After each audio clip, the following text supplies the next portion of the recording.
Okay, if everybody could have their seats.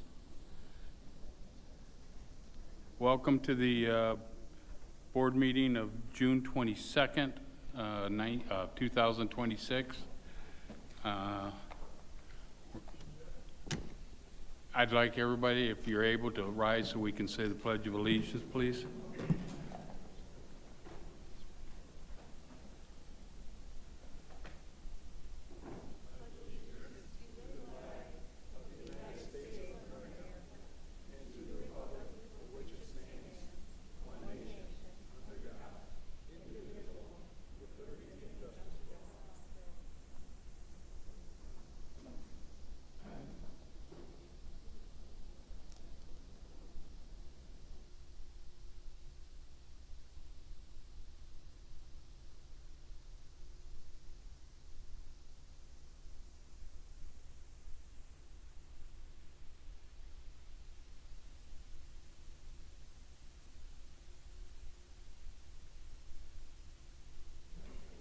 Could we take a roll call of who's there, please?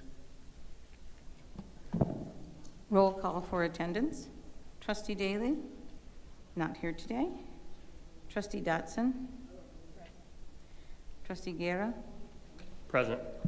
Trustee Miller. Here. Trustee Reyes. Present. Trustee Wolcott. Here. Chair Swanson. Here. There is a quorum. Okay. Additions to the agenda.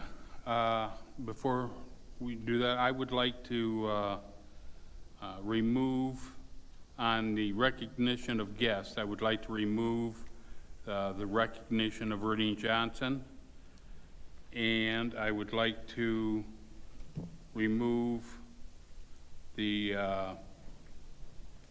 pre-audit communications by Raymond that's in the information report. And I would like to move 2.23, the approval of naming request by the foundation for MCC. I would like to move that up ahead of the recognition of guests if we could, if there's no objections. Second. If there's no, everybody okay with that? Yeah. All right. Okay, any other additions to the agenda? Chairman Swanson, Yes. I don't necessarily have an addition, but I would like to find a way to add to the agenda, like follow-ups. There are certain things that we've discussed in the past that aren't coming forward, I don't believe, and it may just be falling off the radar. And this was before the portal, so not necessarily additions at this point, but I would like for us to have a space where there's follow-up to previous things that were scheduled to take place, to have action associated to it. Yeah. If you will let me know before we do the agenda, I'll make sure those follow-ups get on the agenda, if that will work for you. It does. It does. I know the portal is supposed to help out, but there are certain things that were already pending that we were waiting for answers to. So just want to make sure that we're keeping up with the concerns of the board. Sure. Mm-hmm. Any other additions? Okay, I would entertain a motion to accept the agenda as amended. I'll make the motion. Second. All right, have the motion to accept the agenda as amended. It's been seconded. Any discussion? Seeing none, all in favor, say aye. Aye. Aye. Opposed, say nay. Ayes have it.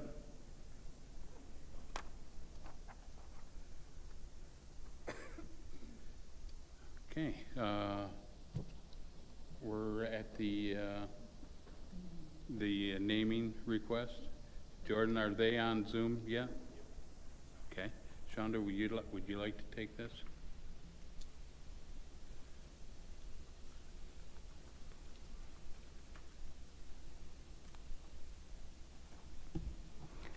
I would like to invite Lynetta Coney, President of the Foundation for Mott Community College and the Executive Director of College and Community Advancement, to introduce the naming request by the Foundation for Mott Community College. Lynetta?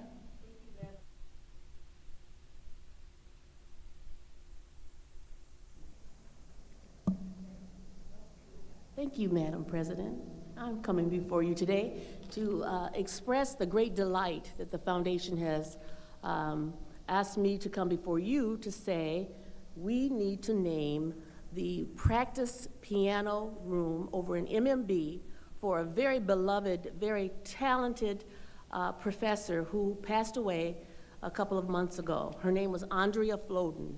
If anyone was in the music arena in the county of Genesee, you would have known her, not only as an instructor here, but she's also been the accompaniment for many different singers. There could be a combo of ensemble musicians together, and she was always the pianist. Well, she passed away, but she was very beloved by students and community alike. Sadly, we're losing her, but we do have her baby grand piano that many lessons were taught. It was her favorite instrument, and it will be in that practice lab if you say the same. We want to name that practice lab at MMB for Andrea Floden, and her son, Eric, is here. Eric is living out on the West Coast in California, and I'll stop for a moment because perhaps Eric would like to say something. I would love to. Thank you, Ms. Coney. Can you all hear me? Yes. Okay, great. Thank you so very much for the opportunity to join you at this meeting and for your consideration of naming the practice room after my mom. She was at Mott for most of my life. And I grew up in the neighborhood, and she loved her time there, and she loved the students in the Mott Community College community. And so on behalf of myself and my family, I really am honored on her behalf that you would consider this, and I'm thankful that her piano and her music could have another life at Mott Community College. She held deeply to her roots as an educator, and she was very proud to be a part of your community for so many years. And just thank you very much for the honor. And while an accomplished musician, you have to know that she was also an active participant and donor of the foundation. She was very active in this community, both in deed and in finances. And so it is a part of what your policies call for. It's one of the highest honors one could give to someone to name something for someone who's meant so much to this college. So this is coming before you, and we respectfully ask that you approve it, and once you do that, I will get the proper signage together so that we have a small ceremony to officially state that this is the Andrea Floden Practice Piano Lab, or room.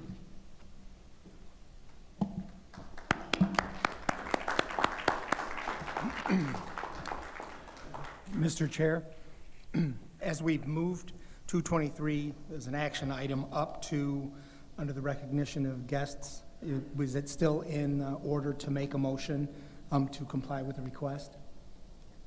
Will you Yes. accept a motion? Yes, then I so move. Okay. I second. I have a motion that has been seconded. Do a voice vote on this. Oh, discussion first. Any discussion? Art? I think this is a wonderful honor, and thank you for sharing your mom with us and the students of Mott Community College. It's a wonderful honor for us to be able to do that for her.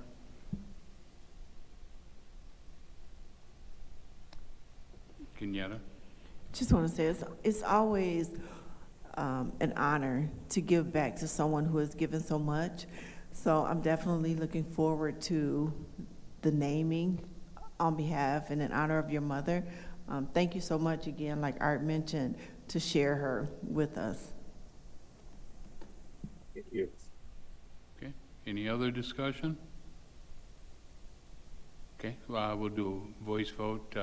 All in favor for the motion, say aye. Aye. Aye. Opposed? Ayes have it. Thank you, Art. Okay. Where are we? Recognition of the guest, I believe. Go ahead, John, if you would, please. Yeah. Thank you, Mr. Chairman. I would like to welcome Brandy Johnson, President of the Michigan Community College Association. Brandy is with us tonight as part of her trustee tour, during which she is visiting all 31 community colleges across the state, and she's also attending a Board of Trustee meeting at each institution during 2026. Brandy, thank you for taking time to be with us tonight, and we look forward to hearing your update. Thank you so much. Can I have the clicker? Or, yeah, thank you.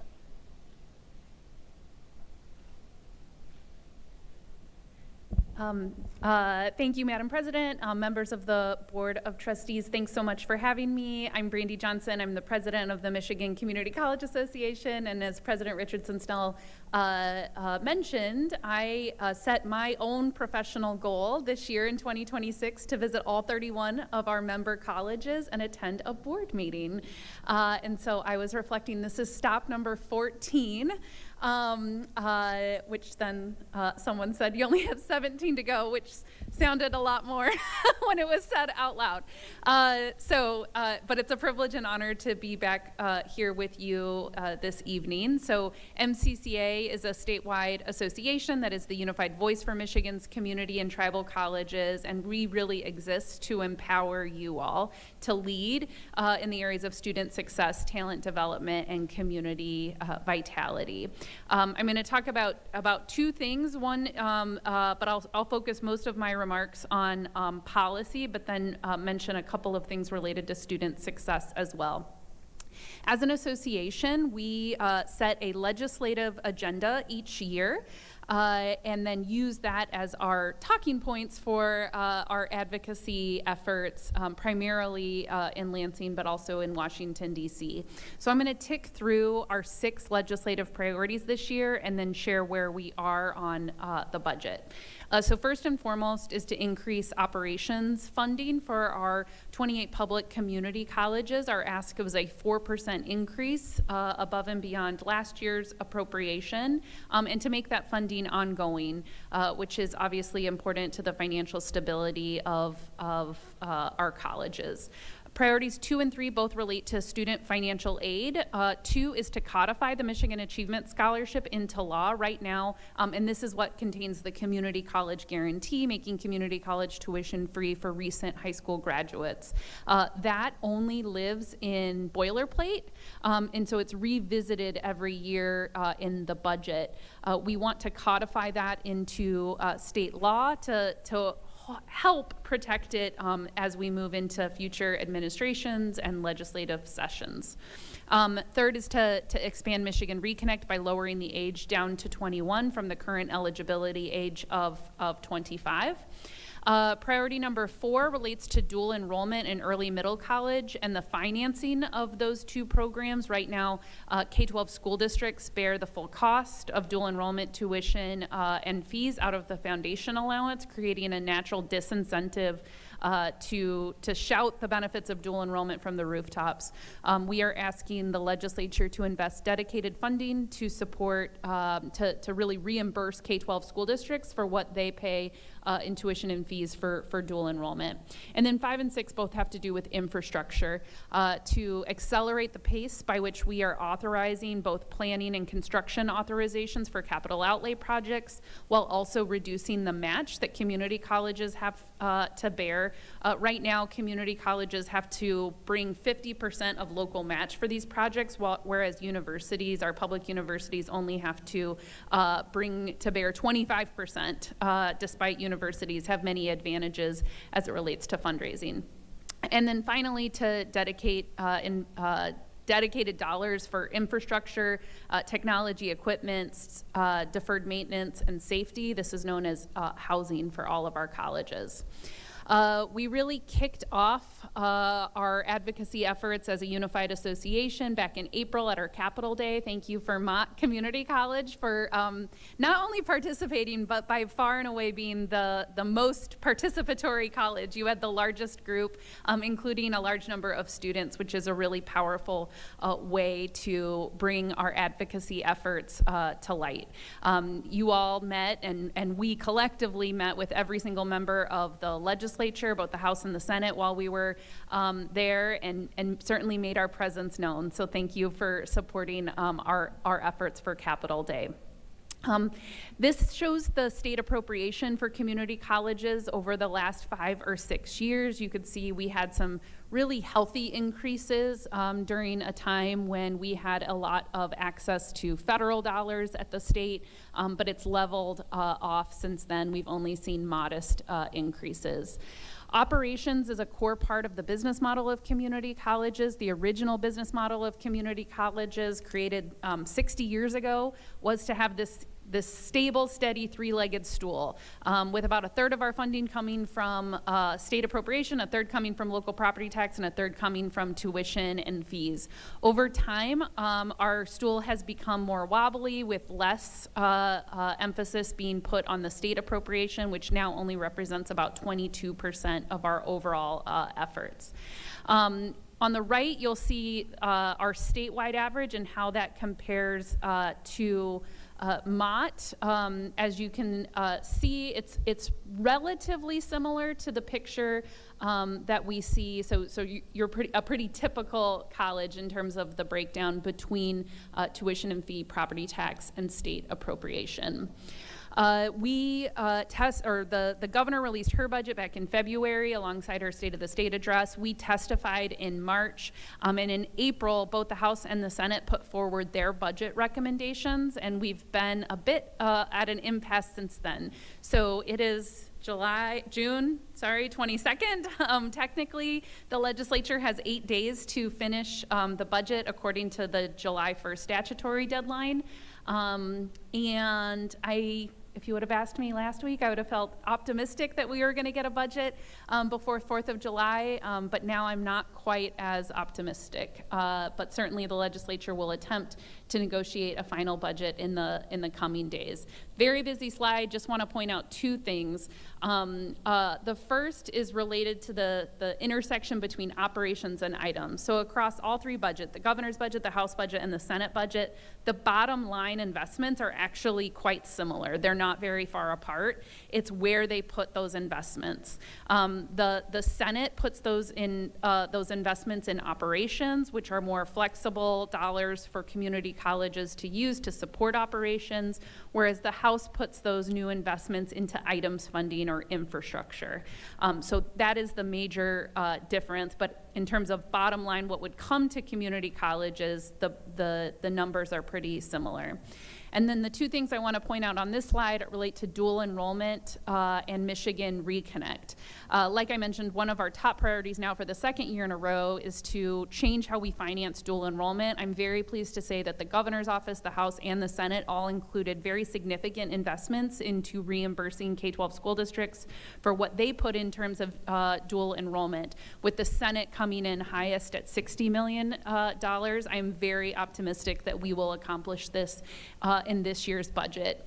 And then in Reconnect, both the governor's office and the Senate include additional dollars to lower the age of Michigan Reconnect down to age 21, where the House doesn't. And so that is a point of difference that the legislature will attempt to negotiate.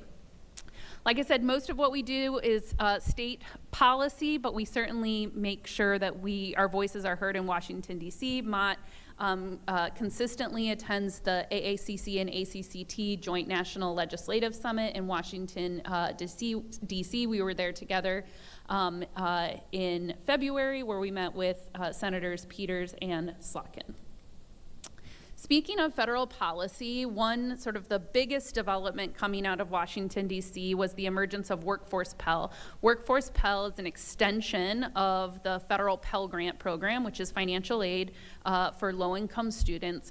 It extends Pell eligibility to short-term workforce training programs. Typically, Pell is only eligible for degree and certificate-seeking students. This would make the program, the financial aid available to students in programs that take less than a semester to complete, between 8 and 14 weeks, between 150 and 599 clock hours. Those real short-term programs that immediately lead to employment. This has been a tremendous lift to try to get Workforce Pell up and running in Michigan, primarily because the state has a very clear role in approving programs. Unlike your typical degree and certificate programs, the state does not have a role in approving whether or not you can offer those. You make that decision as a board and a college in partnership, of course, with your accreditors.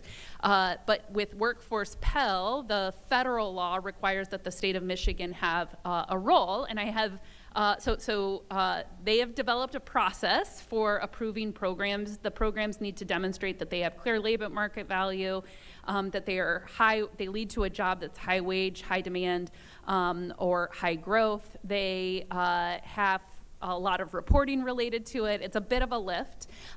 Breaking news, I literally drove here from Dearborn, where the State Workforce Development Board met and approved its very first set of programs. There's only about 40 programs or so approved statewide, and 7 of those programs that were approved are hosted by Mott Community College. So huge, huge congratulations. And I will make sure to send you all those exact programs. And so that is, like I said, a huge lift, and you will be one of the leading colleges in Workforce Pell. Only 7 of our colleges got programs approved today. So huge kudos to Mott. Switching gears to student success, that's the other part of what MCCA does. Because Michigan does not have a state system of community colleges and our colleges are autonomous from each other and from the state, the MCCA can be that connective tissue between colleges, helping them collaborate and share best practices. And that is most true as it relates to student success, helping our colleges adopt evidence-based best practices that we know move the needle in terms of helping students complete degrees and certificates or transfer to a 4-year institution. Mott Community College it participates in almost all of our initiatives and is a great collaborator to its peer colleges. We will do spotlights. Here's an example of a spotlight we did related to how Mott is serving adult students, and we share this with all of our colleges. The project that we, and this is really like the last thing of substance I'll say, that the project that we are really quite excited about is the Michigan College Credit for Apprenticeship Pathway project, which Mott is participating in.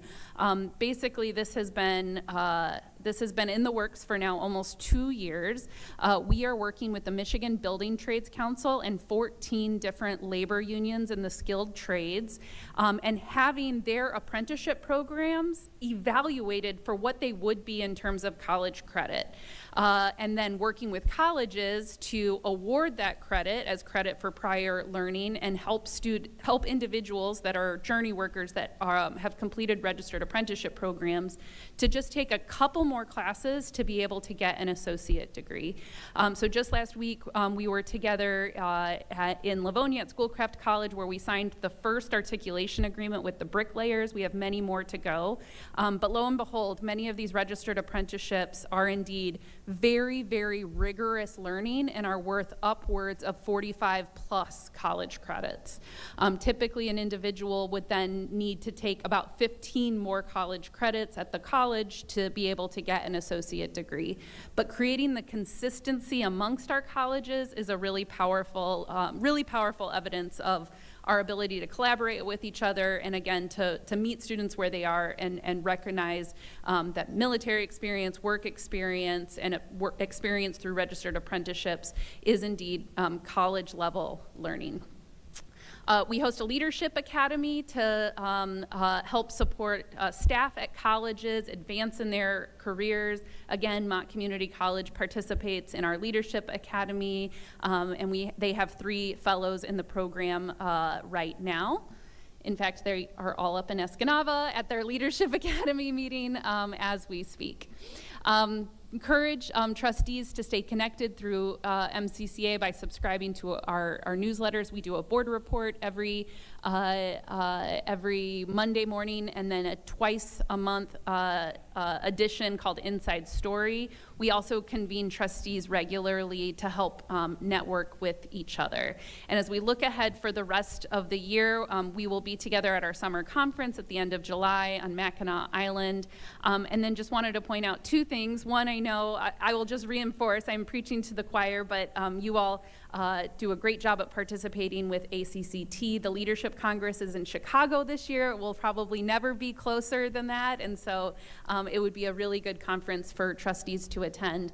And then December 3rd and 4th is our annual Trustee Institute, which is a 2-day learning experience for trustees in good governance, and that is a free member benefit to our colleges. So encourage any trustees that have not yet done our state-based Governance Leadership Institute in December to think about doing so.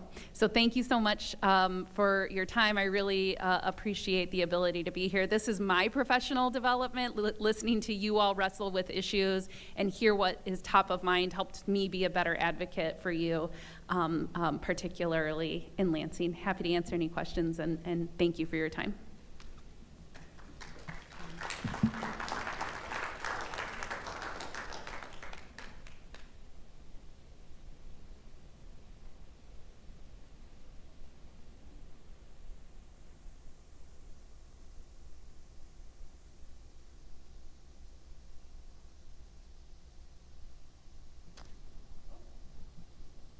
Are there any questions? Does anybody? No questions? Thank you very much. Thank you. Thank you, Brandy.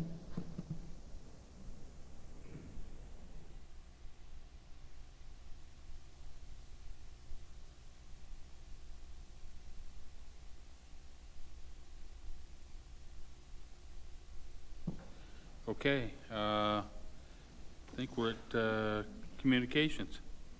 Jordan? Yes, Mr. Chair. So at each trustee's chair, there were 5 communications for you to review. Okay, public comment. Public comment is welcome at the meeting in accordance with the Open Meetings Act and Board Policy 1640. To summarize 1640, speakers must identify themselves and any group they may represent. They must identify the subject matter of the remarks and are limited to 5 minutes each.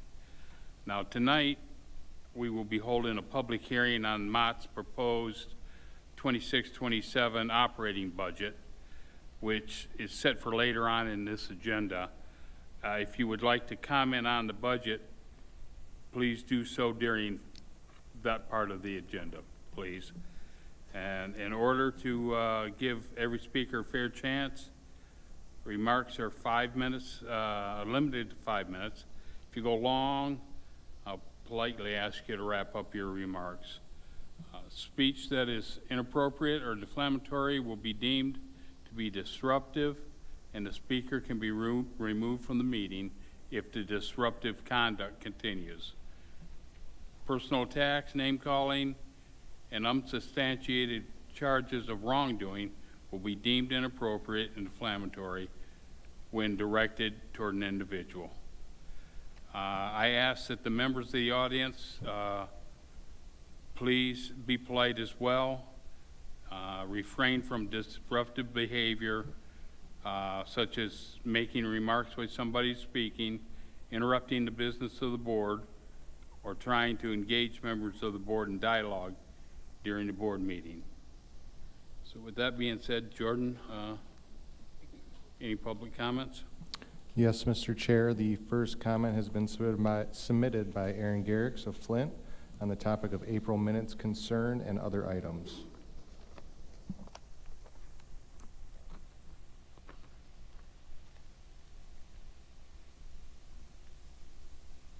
Is it that one? Oh, it comes on already. Hi, everybody. How's it going? My name's Aaron Garrix, Flint resident, former Mott employee. First thing I'd like to address is in your April 2026 minutes, there's an omission under the public speaking section. Melissa Woolridge was left off. So I would like to know why. She was the one who served the president, and she did make a comment, if I recall correctly. It's on video. So I'd like to know why there's an omission. Was there a reason that the board chose to do that, or did somebody else leave that off at somebody else's direction?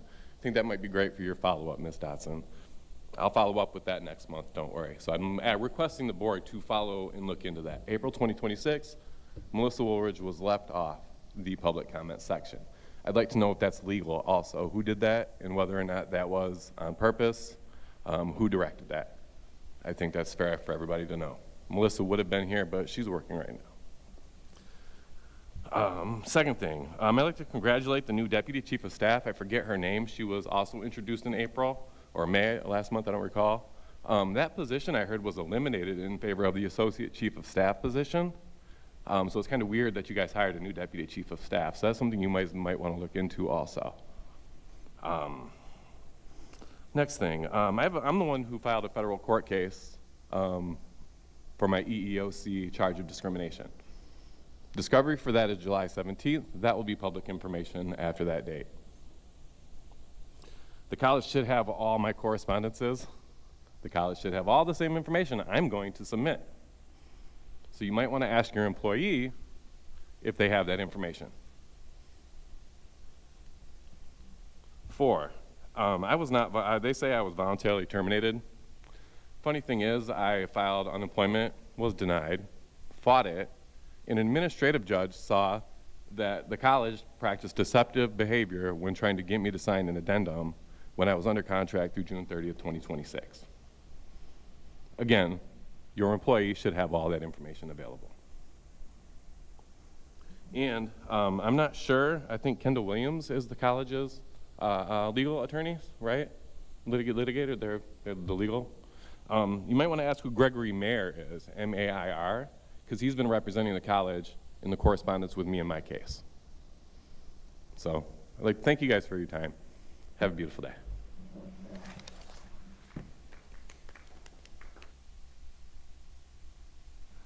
The next comment has been submitted by Paula Weston of Flushing on the topic of One Mott.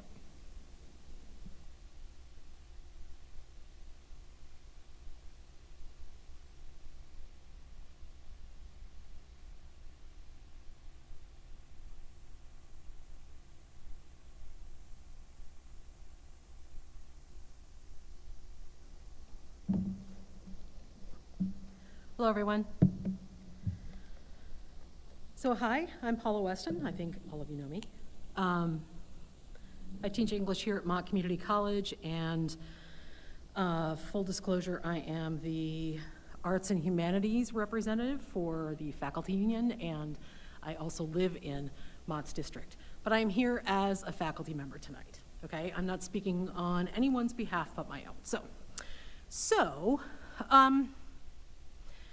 often when I'm here to address the board, and I'm here often, as you know, right? My emotions run the gamut from frustration to anger, and I thought tonight I'd begin with something lighter. I thought you might appreciate that, actually. So at the end of every semester, we have students who fill out course evaluations, right? They give you feedback about the course, they tell you, if they don't like you, they let you know, right? And if they love you, they let you know. They're really interesting, and we get some really great feedback about how to proceed to teach our classes, right?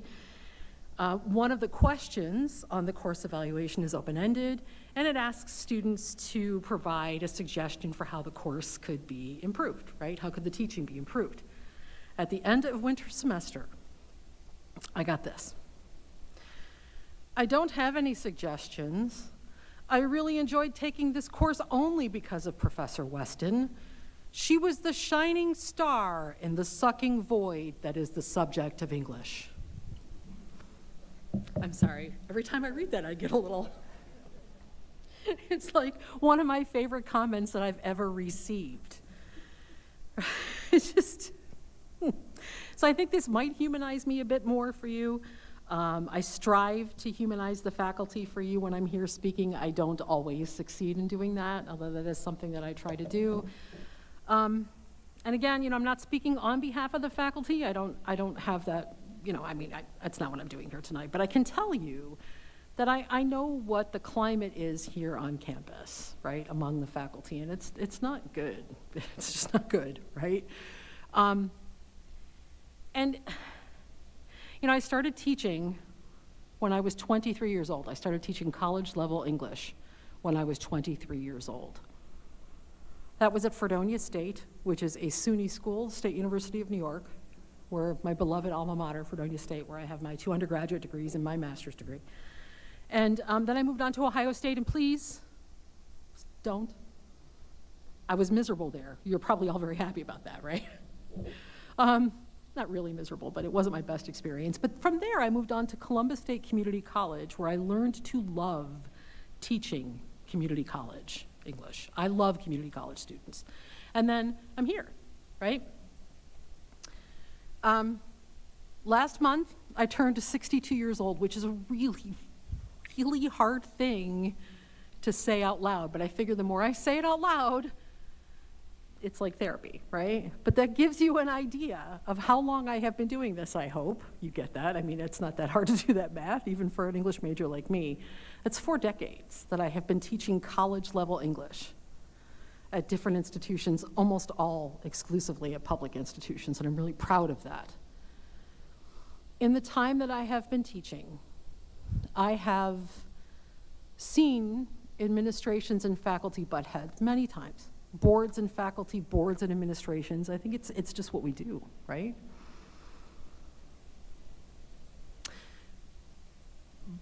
But in that entire time, even in some of the worst times, I have always felt as though we have been all together as one, for one purpose, until January of 2023, and that's the problem. Things changed, right? Jeff Swanson, Wendy Walcott were elected to the board the year before.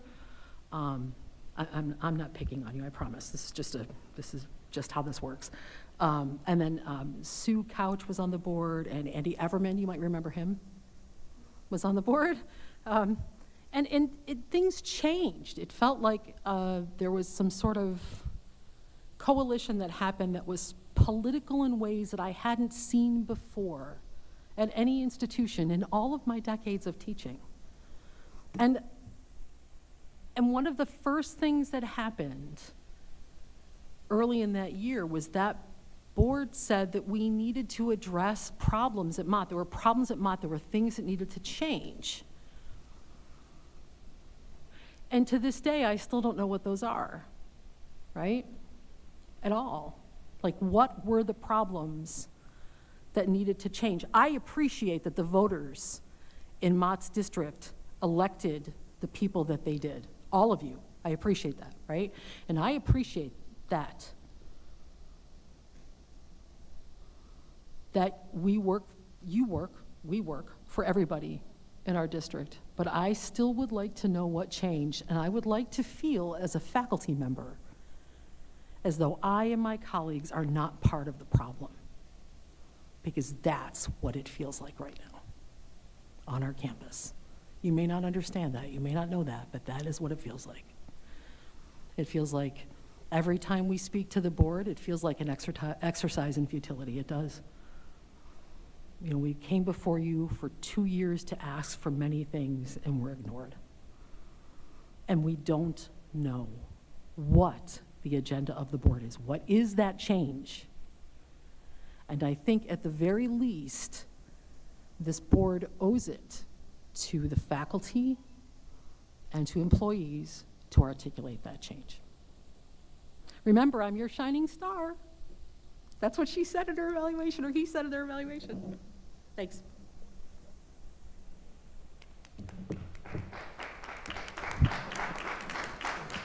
The next comment has been submitted by Robert Campbell of Fenton, Michigan, on the topic of human resources.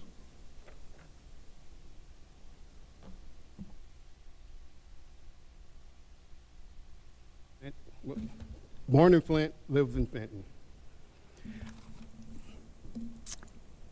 My name is Robert Campbell, and I live in Fenton, and I have listened with considerable interest as the board has heard from several dedicated employees talk about the climate of fear that exists at Mott Community College under the direction of Shonda Richardson Snell. I've also heard responses from more than one trustee stating that employees must be willing to come forward publicly with their concerns before the board can act. Perhaps many of those who feel aggrieved have chosen to remain silent because they are simply keeping their heads down after witnessing what happened to me. I was fired from Mott on May 8, 2025, essentially for exercising my employee rights and my union rights as a member of the supervisory and managerial unit represented by UAW Local 2102. My termination letter was a grab bag of specious allegations. Interestingly, when I applied for unemployment, my letter of determination said, no evidence of misconduct found. So I received my unemployment. Thank you. The situation began after then interim president Richardson Snell hired an independent contractor, Julie Nemeth, doing business as Nemeth Marketing, to do my job as the marketing and communications manager. Unbeknownst to me at that time, the independent contractor was essentially hired on the same day, December 18, 2024, that my then supervisor, Dale Wayhill, Associate VP for Institutional Advancement, was abruptly and without notice stripped of the Marketing and Communications Department. Subsequent actions by the interim president and independent contractor, taken with full knowledge of the college's HR department, led to my union filing a grievance. Those actions went beyond the violations of the collective bargaining agreement. The college also permitted a third party, Julie Nemeth, who was not an employee of the college, to access and review my employee file without my knowledge or written consent. This unauthorized disclosure and invasion of my privacy violated both board policies and Michigan state law governing access to employee records. Nemeth, excuse me, by the way, the college was made aware of those violations before I was terminated and did not respond when asked to respond to those violations. Nemeth, the independent contractor, stopped working for the college at the end of October 2025 after receiving nearly $200,000 for 10 months of work, according to records. In the months before and then after my termination, my representatives have attempted to resolve my case amicably. However, the college, at the direction of Richardson Snell, repeatedly ignored or denied requests for redress. Furthermore, the college has refused to provide my union with any investigatory files to substantiate its allegations. While denying the union's original grievance concerning retaliation, contractual authority, and interference with supervisory duties, the college requested to work, quote, collaboratively with the union and grievant toward a mutually agreeable solution. Despite this commitment, the college made no effort to honor its end of the deal. And I was fired before the 30-day period ended. To be clear, I'm not here to litigate my case. Other avenues, including arbitration, are more appropriate for that purpose. And you've seen my appeals. Instead, I'm here to express my deep concern for the future of this institution, of which I'm an alum, And by the way, I did my apprenticeship training here back in the, well, I won't go back that far, and later earned my associate's degree. In closing, instead, I'm here to express the deep concern for the institution of which I'm an alum, as well as for the welfare of my colleagues and friends who are continuing to do yeoman's work amid this storm of controversy.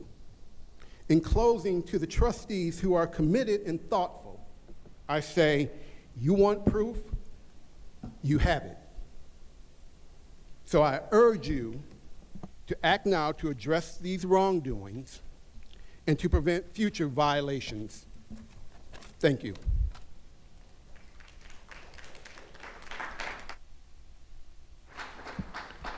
The next comment has been submitted by Brian Littleton, representing MCCEA, on the topic of follow-up to ethics complaint.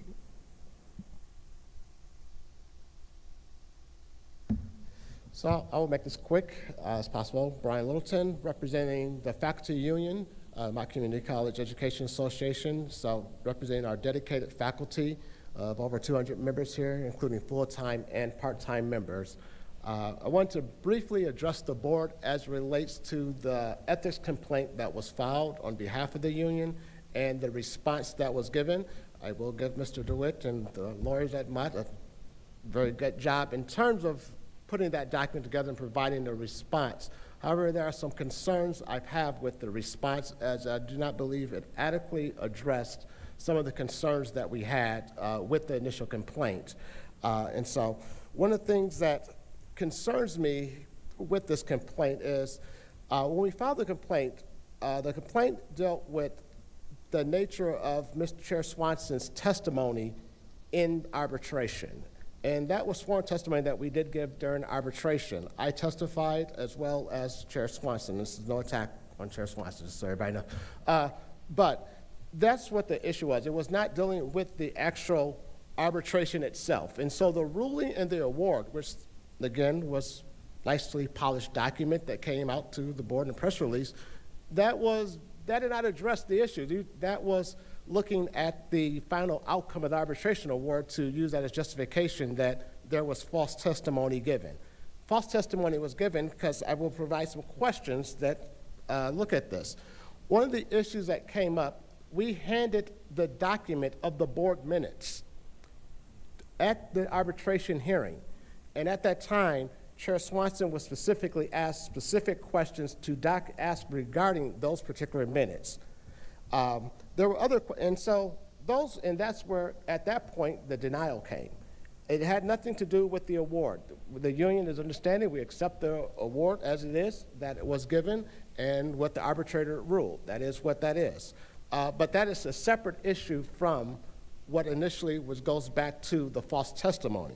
And so one of the things I have questioned regarding this investigation, because it's about transparency, and that is what we have been lacking here at this board for quite a while. It goes back several years, that there's a lack of transparency and accountability. And this could be done was looking at this. There was no transcription. We didn't have a transcription. We didn't have anybody transcribing at the arbitration when we were there, which future, that will no longer be occurring. I believe that we need to be paying for that. Both sides is how it works. We'll be paying for those are going to have a report, so that way we don't have to deal with this. But during this investigation, who was contacted for the final outcome? Who did your ethics, the board, when you guys investigated, I just asked, who was contacted? Was the arbiter contacted to look at review like, hey, what is your recollection of this event? Was any clarification? Because again, there was no transcription. Who was else consulted during this investigation? I know for a fact that at least it should have been the people in the room that was there. I was there. I was never contacted. MEA, who was also present in the room, was not contacted. The union's grievance officer was not contacted. So that's just on our side who has been contacted. Was the arbiter contacted? Was the lawyers who was there representing Mott at that time, were they contacted? Who was it? And also we can tell basically through looking at the college's own filing in their final brief, because I'm not sure what the board sees and what they don't see. But during that final brief, you can tell that it was a cleanup job. Good lawyering. Again, I'm not disputing the lawyering aspect of it, but you can tell it was a cleanup job to clean up for the testimony that was given during arbitration. And so I'm just asking, in terms of the process and accountability, who was spoken to, and can we see those information?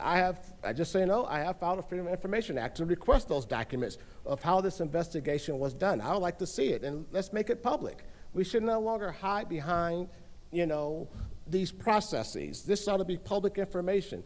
This is who I contacted. This is what we did during the investigation. And this is the same problem that happened during the last investigations that happened on the board with ethics complaint. It's just done and it's quiet. I think things need to be made public. Put out the whole process. You can put out your polished statement at the end, that's fine. But it should be everything should be documented, and it should be a process. And I hate to say that this has been a long-standing problem at Mott in general. This goes beyond the board in general, that I have found that there is a lack of documentation when things happen. We ask for documents, things don't exist. We need to write things down. And so I just ask that the board release that information, who was contacted, and follow up with those questions. If you need information from me, please contact me. I will gladly tell you. I have nothing to gain from this. All I want is accountability from the board. I just want a fair and transparent process, and I want good governance, because that's what this is all about. It's about good governance that this college deserves. So with that, here's my time.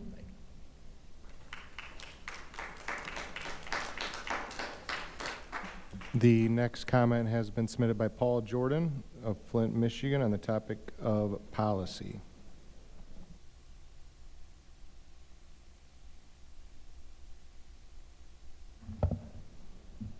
Thank you very much. I'll do my best to be under time. I'm Paul Jordan. I live at 1707 Linwood in Flint, a few blocks from here. My purpose today is to present to you a draft substitute policy for Board Policy 5601, Affirmative Action Plan. Current Board Policy 1800, Policy Development, states in part, a recommendation by an individual or group of citizens or patrons to adopt or amend any policy may be submitted to the board at any regular board meeting. I'm submitting such a recommendation to you today. Policy 5601 needs to be changed if for no other reason than an executive order by the current President of the United States has nullified the previous executive order specified in the current policy. In addition, the interim board attorney and college attorney/counsel to the college president have stated that it is insufficiently clear in forbidding preferential treatment to any group. My proposed substitute policy rectifies each of these situations. It goes further, however, by requiring that the affirmative action plan ensure a positive, safe, and equitable work and educational environment within the college to not only mitigate against illegal discrimination, but to also promote the college's mission to provide high-quality, accessible, and affordable educational opportunities and services that cultivate student success and individual development and improve the overall quality of life in a multicultural community. I propose that this policy be placed in board bylaws and operations, as, for example, the new policy 1140, rather than in the human resources section, because it would be relevant to all areas of the college's operations, not just human resources. Here's the policy that I propose. 1140, Affirmative Action Plan. General.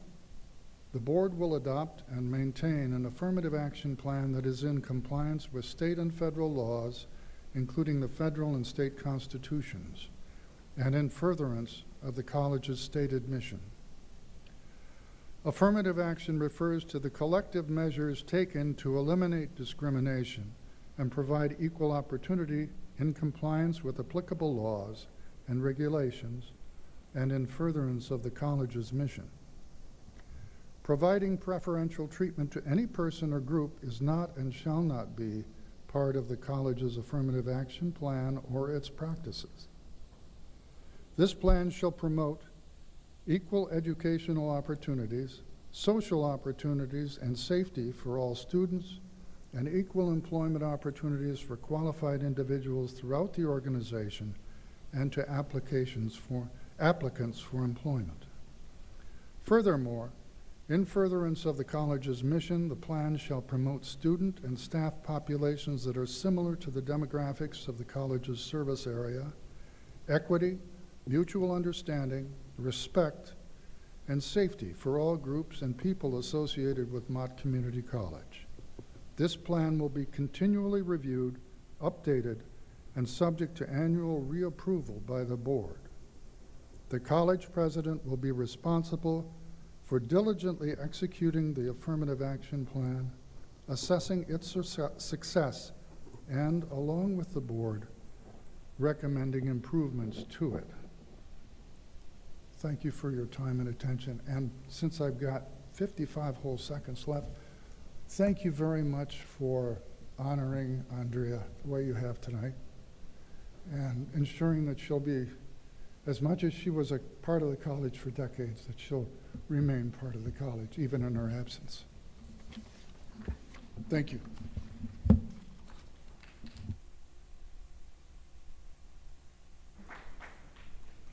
The next comment has been submitted by Bobby Walton of Davison on the topic of board attorneys.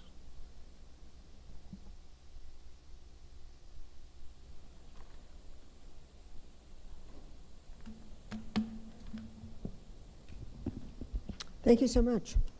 I'm delighted to see that we have an apprenticeship program for college presidents as well as others. Note to those present at this Mott Community College Board of Trustees meeting, the following letter is being submitted to the Attorney Grievance Commission and is being read into the public record today. Dear Sir or Madam, I am requesting an investigation into the conduct of 2 Michigan attorneys who provide legal services to the Board of Trustees of Mott Community College in Flint, Michigan. My ethical concerns arise from repeated instances in which these attorneys offered unsolicited advice during board policy discussions. This conduct has led members of the public to question whether the attorneys are acting appropriately or attempting to influence board decisions for political reasons. As a result, it has weakened public trust in the board. The facts outlined below raise concerns about possible unethical conduct by 2 attorneys currently under contract with the college to serve the Board of Trustees. I will address each attorney in turn. Carrie A. DeWitt, bar number P 36718.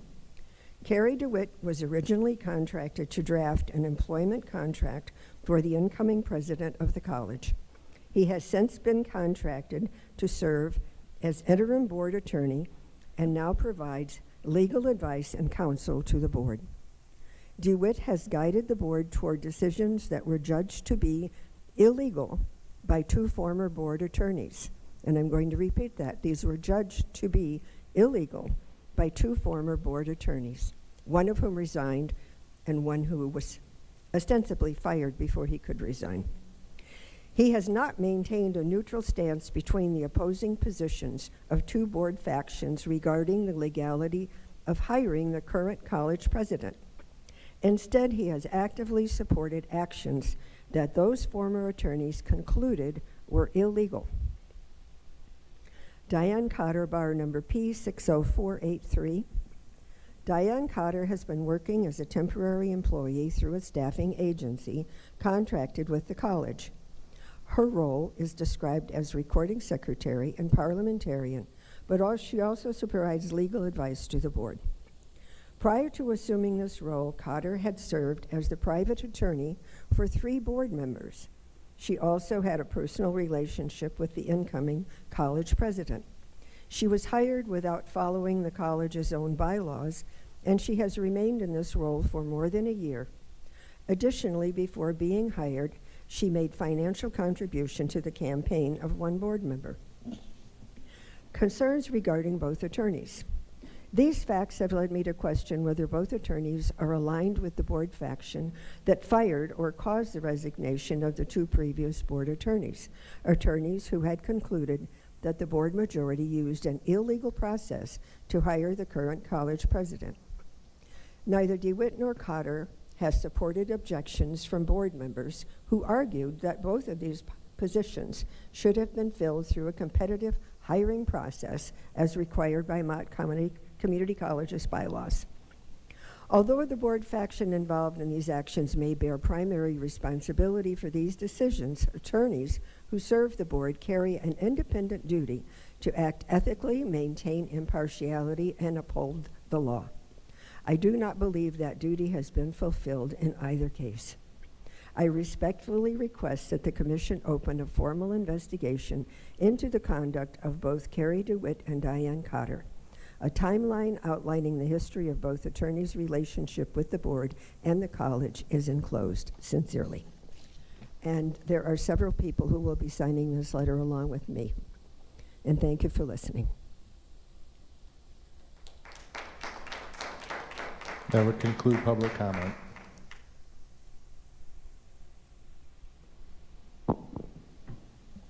Okay, we're at item 7, consent agenda. I believe the only thing on there is the approval of the regular board minutes from May 18th of 26. So I would entertain a motion to, So moved as written. Second. I have a motion to approve the consent agenda. It's been seconded. Any conversation, any discussion? None on this? Well, okay. All right, we'll go with a voice vote on this one, yeah. All in favor? Aye. Aye. All opposed? Nay? Ayes have it.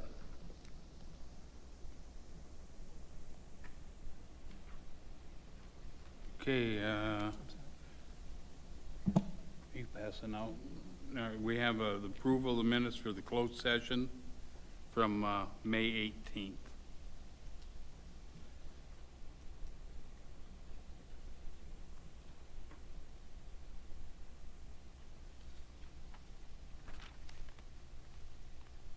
Thank you.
Has everybody had a chance to go over 'em? Okay, I would entertain a motion to So moved. approve these. Support. All right, who made the motion? Wendy? Okay. We had a motion that's been seconded. We'll do a voice vote. All in favor to approve, say aye. Aye. Aye. Opposed, say nay. Ayes have it.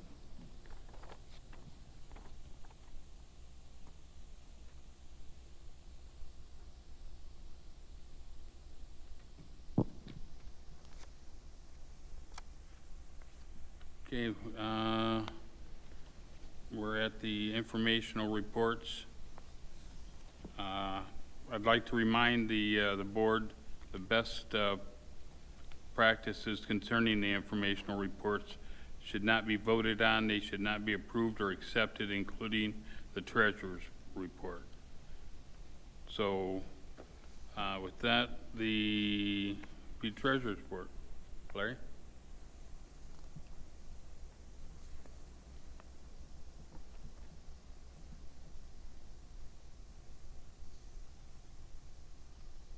Oh, thank you, Mr. Chair. Good evening, trustees, Madam President.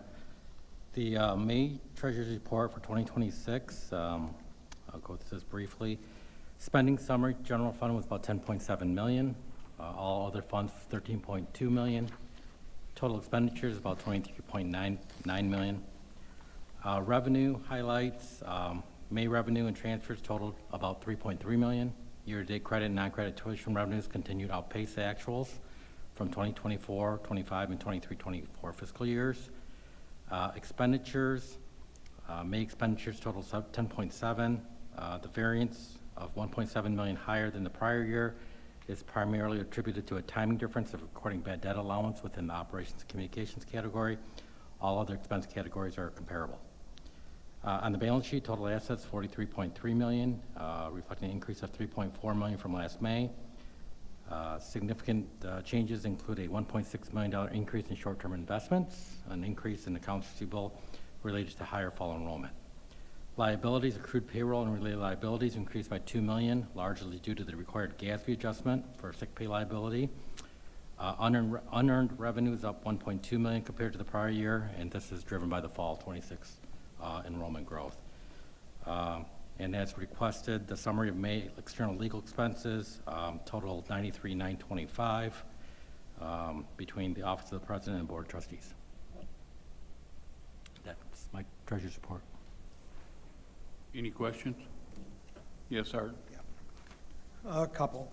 I appreciate the summary of the May external legal expenses. I'd like to ask for an itemized on what makes up these bills for the months that you've come. And part of the reason for that is it took me a minute to register, but in the April, your report for April 2026, you used the term when we were talking about external legal expenses, you used the term extraordinary legal expenses. And it took me a minute to actually realize that phrase had been put in there. But I wonder what encompasses extraordinary legal expenses versus what I would assume to be ordinary legal expenses. Can you elaborate on that now, or would that be something that you need to compile to bring back? Because that is something that just doesn't sit quite right with me. In general terms, I think I put on that description last month, it was HLC, other labor matters, I believe, those type of things that would be one time, not necessarily ongoing. Okay. So I'd like to have those included in the, an itemized thing, actually going back for a couple years if we could. Because this is something that we've been asking about as a board, have not directly to you, but we've been trying to get a grip on the legal expenses. Now, the board has our attorney, and previously, as has been noted, the board hired an attorney, and then we did not have in-house counsel per se. Those legal expenses and activities were contracted out to various experts, and I realize that that can still happen. But part of the reason that we were given as a board for the change in going to an in-house legal position was savings.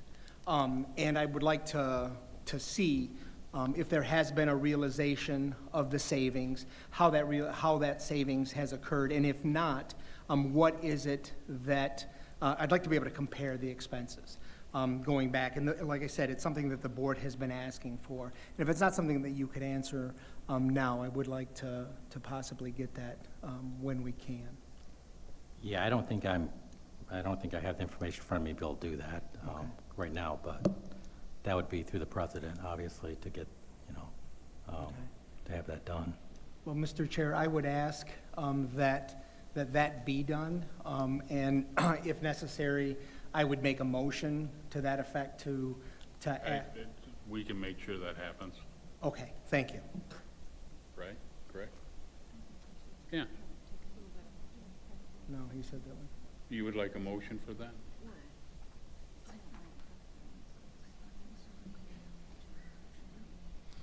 Point of Yeah. information. No, Point of information.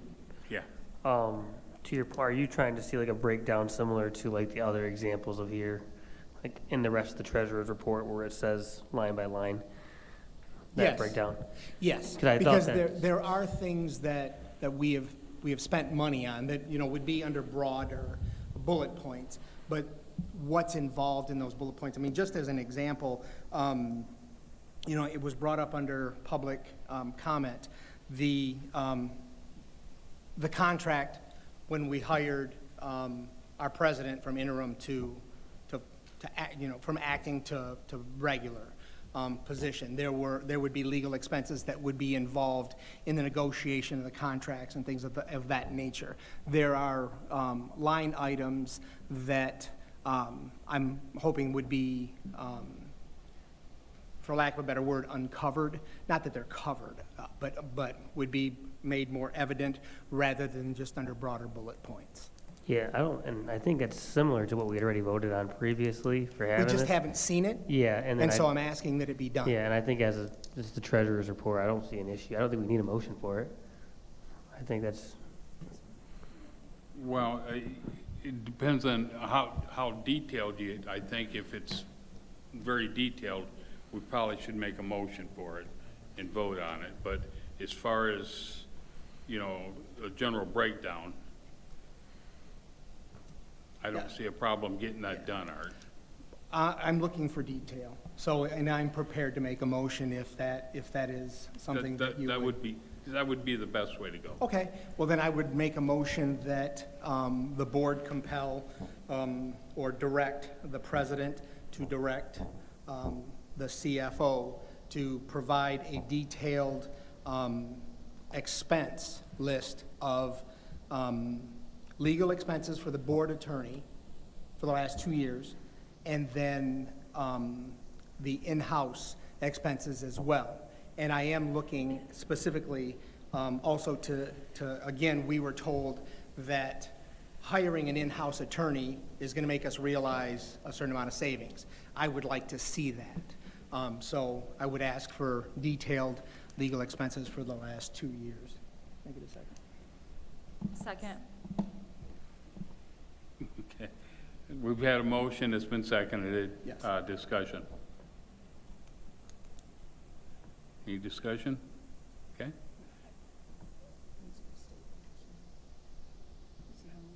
His motion was about 5 minutes long. Restate your Do you motion, have please, Art. My motion is to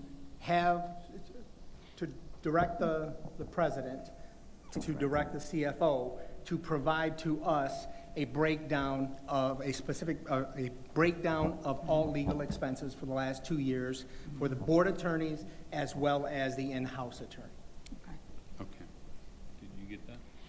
Yes, Thank you. yes. All right, seeing there's no discussion, correct?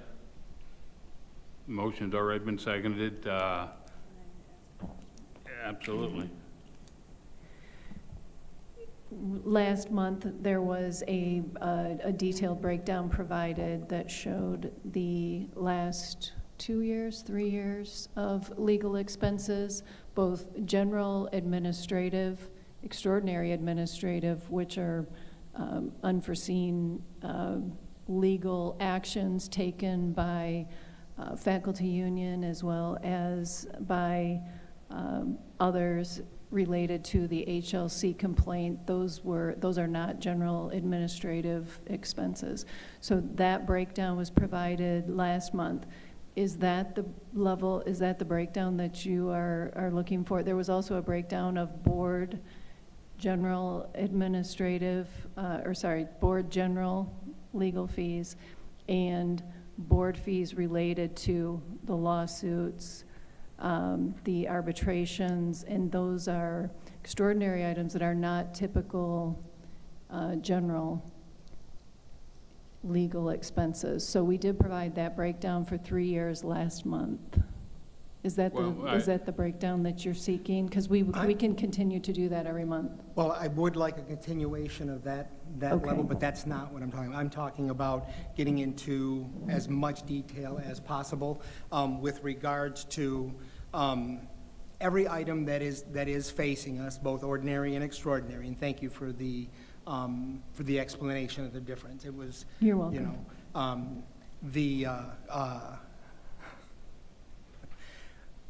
but I think that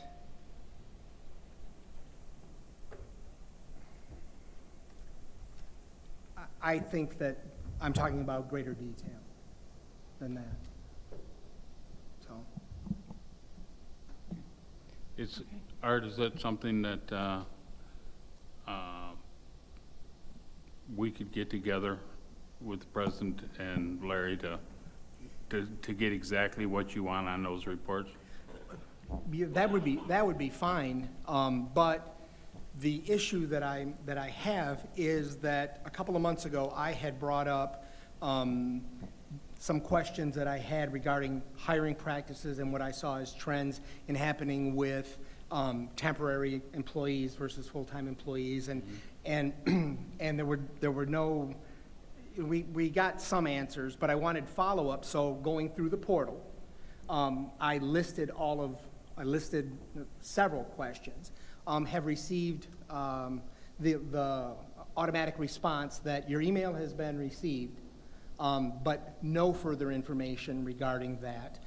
So what it lends me the impression is that in order for us to, because I'd gladly get together and go over this, but when we are told that we should submit requests for information in a certain format, my expectation is still that responses come in a timely fashion. It should not come to it having to be brought to the board, you know, in an open form. I'm glad, and I don't know how many other people have used the portal, but you know, I mean, as soon as I get on it, they're like, "Hey, Art," you know, so they know that. I mean, it knows that I'm there to ask some questions. So when I'm asking questions, I have an expectation that we're going to receive answers in a timely fashion. When that doesn't happen, I want to bring it here. That example is sitting near the front of my mind because that's something that I did not receive answer on a few things that I had submitted, and so now it lends me to believe that there will be further delay if I continue to use that. So I'm asking for it, made the motion here for that kind of detail. And so my rationale is that, but I'd gladly sit down with you and the president and Larry and whoever, however, in order to be able to go exactly what it is that I'm looking for, so that way we can get this taken care of. All right. All right, so we have a motion that's been Yes. seconded. Any further discussion? Mr. Chair? Yes. I think we should wait on a motion on this for him to go ahead and meet with the people so that we could see what kind of details he's exactly talking about, because I feel like I don't know what I'm exactly voting on for details. What does details represent? Exactly. And I think it'd be best for him to meet with you to get a little more specific. That's how I feel about it. I'm sorry. No, She did not make a She motion. did not make a and motion. No, she did not No. make a motion. No, there's a Diane. discussion. No, it was discussion. No, I know, but Diane had asked the chair if you made a motion. Yeah, no, she didn't. I know. No, all righty. So, So Maybe I There we should go. make a So motion that it the should nod be. of the head and the wink of the eye here, this is not, you're directing her to go ahead and make the motion, or suggesting to her that she go ahead and make that a motion. Well, I really don't, I see your point, but what Art's asking for is pretty self-explanatory. Thank you. You know, I myself can support what he's asking for.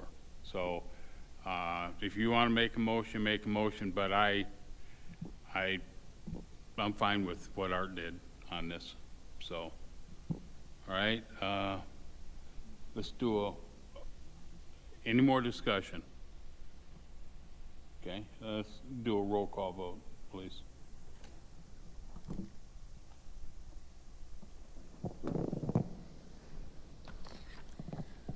On Trustee Reyes's motion to direct the president to direct the CFO to provide a breakdown of all legal expenses for the last 2 years with a comparison of expenses for the board attorney and the in-house counsel.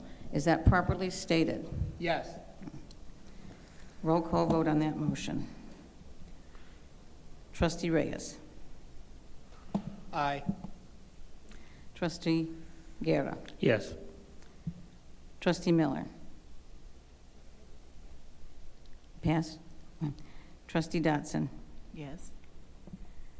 Trustee Wolcott. Yes. Trustee Miller. Yes. Chair Swanson. Yes. That passes 6-0. Okay. So are we done with Larry now for treasurer's report? Item 2 on that, the pre-audit communication by Redmond, they were unable to make it this evening, so we'll bypass that. Unfinished business. Correct? Mr. Chair, Yes. make a motion that we approve 2.16 Amendment to Board Policy 1130, mission statement for second reading, and 2.17 Amendment to Board Policy 1150, College Strategic Plan, second reading. Second. Okay, I have a motion to approve 2.16 and 2.17. It's been seconded. Any discussion? Seeing none, do a voice vote. Can we All in hold up, favor? Mr. Chair, can we hold up for 1 second? Art ran to the restroom. Yeah. Okay. Yeah, we can hold off on that.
Okay, Art. No, it's all good, it's all good. There's a motion on the floor to approve 2.16, 2.17. It's been seconded. Discussion, I see no further discussion. All in favor, say aye. Aye. Aye. Opposed, say nay. Ayes have it. Okay, we're at new business. First item on that is the public hearing for the proposed 26-27 operating budget. For this portion of the agenda, I'd like to open the meeting for anyone in the public who wishes to comment on college's proposed 26-27 operating budget that has been brought forth to the board for their consideration. Huh? Jordan told me to read this first.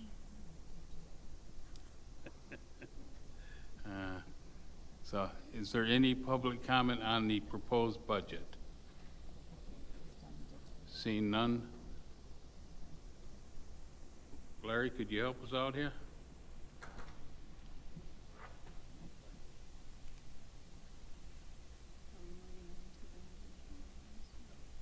We're going to move right on to we're talking about the budget now.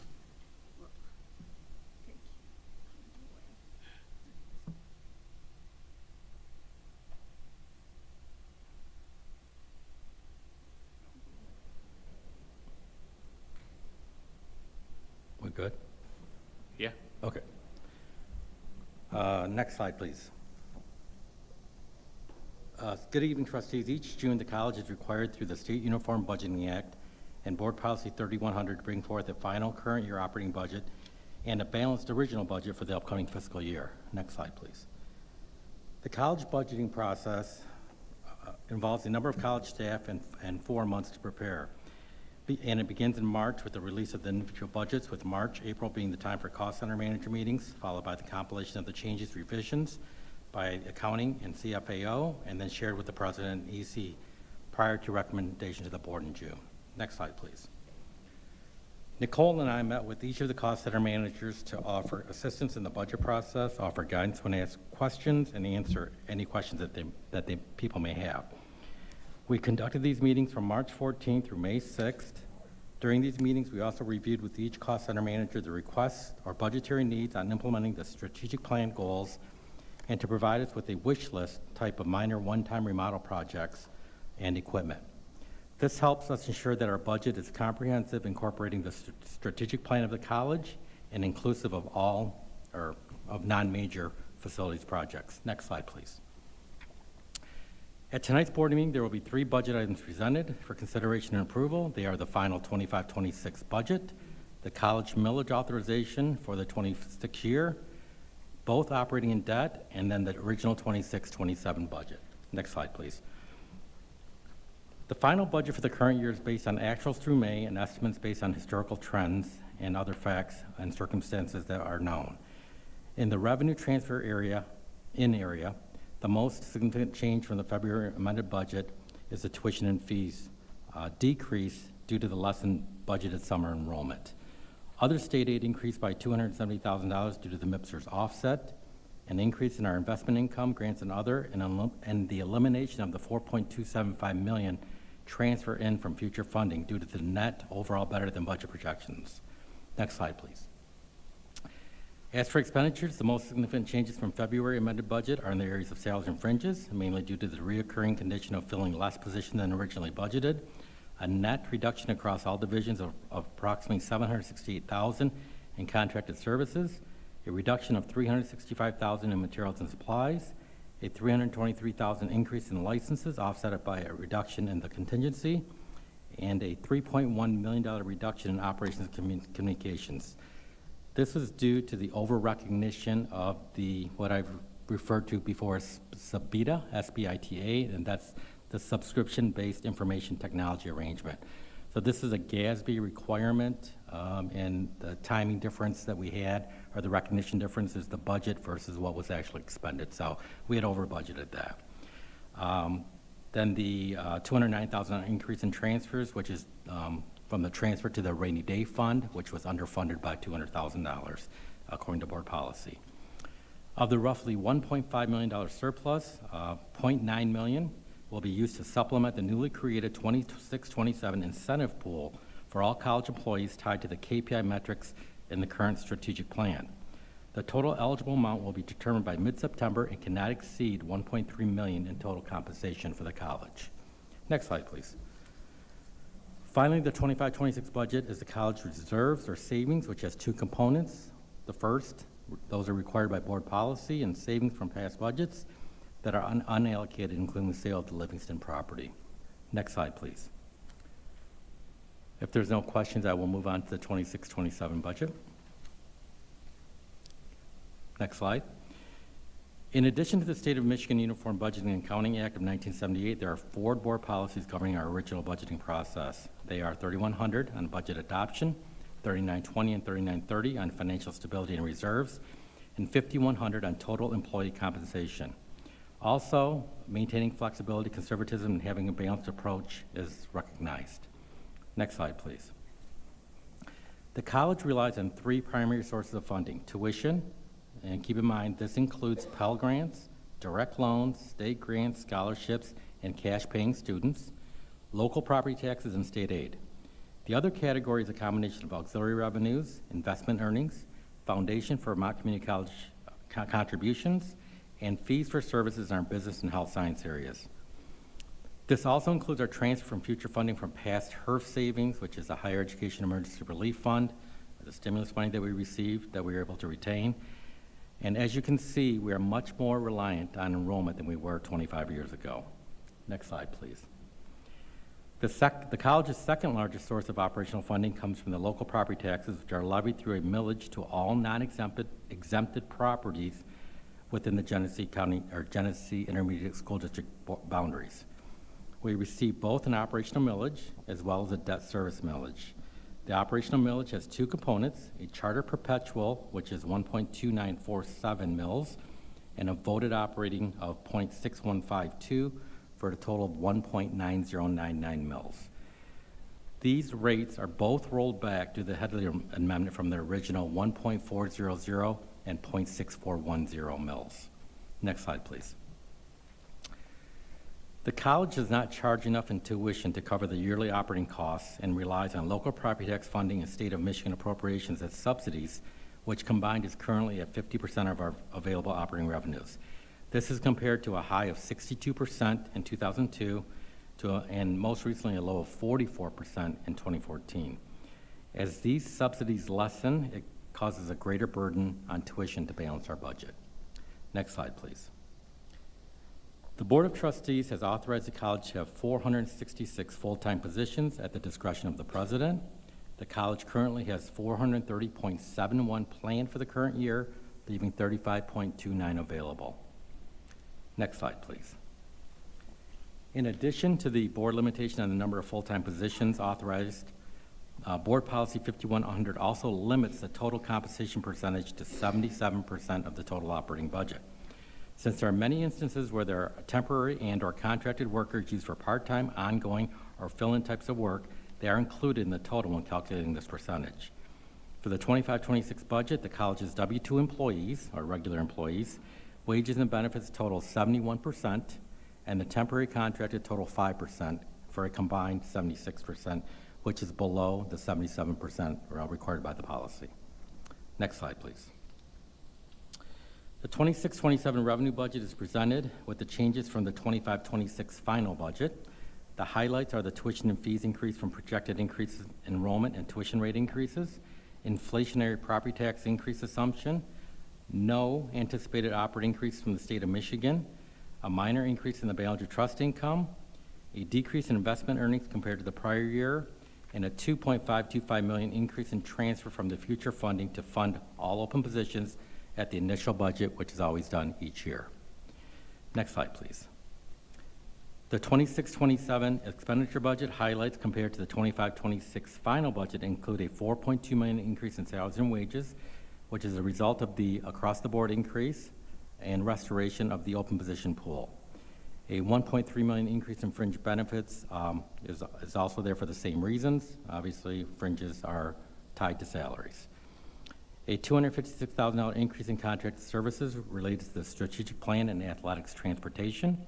A $246,000 increase in materials and supplies, and a $469,000 increase in operations communications for a planned new HRIS software system. Restoration of the contingency is present, a reduction in bad debts, and a $441,000 decrease in transfers. And this is resulting mainly from not needing to shore up the rainy day fund as we did the year just ending now. The equipment improvements line is being reduced to reflect the completion of the one-time capital improvements that were completed in the 25-26 budget year. Next slide, please. Another comparative way to look at the budgets are from the original to original. This level sets assumptions made from year to year, removing the adjustments made mid-year in the amended budget. On the revenue side, the changes with explanations are presented. Some highlights are the tuition fees increase from increased enrollment and tuition rate increases, compounded inflationary property tax increase assumption, and a $1.75 million less transfer in from future funding. Next slide, please. The original budget to original budget expenditure highlights are increase in salaries and fringes due to the across-the-board salary increases, part-time and adjunct faculty increases due to the increase in enrollment, inclusion of the strategic achievement plan incentive pool, a $739,000 increase in contracted services from legal and strategic plan spending, reduction in operations communications based on over budgeting of the Sabita expense in the original 25-26 budget. Transfers include allocations for minor remodeling projects mentioned previously at the request of cost center managers, and vehicle pool funding, as well as additional removing of the one-time work completed in 25-26 in Lapeer in the equipments and improvements line. Next slide, please. The board's policy reserve balances are expected to be $25.2 million. Next slide. The board designated reserves are projected to be $17.8 million. Next slide. And we do have other funds other than the general fund, but the importance of those is really the impact of the general fund, and you can see that the designated funds have a $2.9 million revenue budget, and then the $710,000 for the auxiliary funds. So those are our minor budgets that we have in addition to the general operating. Next slide. The debt retirement fund is collecting .600 mils to meet the current fiscal year principal and interest obligations on our voter-approved debt. And the capital funds are highlighted by a student technology fee estimate of $1.6 million designated for student technology needs, and then a $1.2 million plan transfer that includes a Perkins match, copiers, and minor capital improvements, remodeling, and vehicles. Next slide, please. And then that ends my budget presentations. Mr. Chair. Yes. See, Larry, it could be done. What's that? It could be done that quickly. I appreciate that. Oh, no problem. I will say, just kind of, just for a point of clarity for residents who are listening and for some of our board members, when it comes down to our reserve funds that we have, I believe some other colleges in other states, they're not even allowed to keep their reserve funds. They have to send all their money back to the states, which is different than we have here in Michigan. Oh, so, other states, yeah. Yeah, so Okay. other states have to do that. So that's something that's really important here for Mott College to realize that we do have these rainy day funds where we have the money that we're able to fiscally be responsible for and then be able to use if we have other expenditures come up. So that was one thing that I've learned through some of the ACCT things with other colleges. So when they need improvements to minor things, they have to go through the entire state government to try to get that money. And we were able to have that here. So great job, Larry.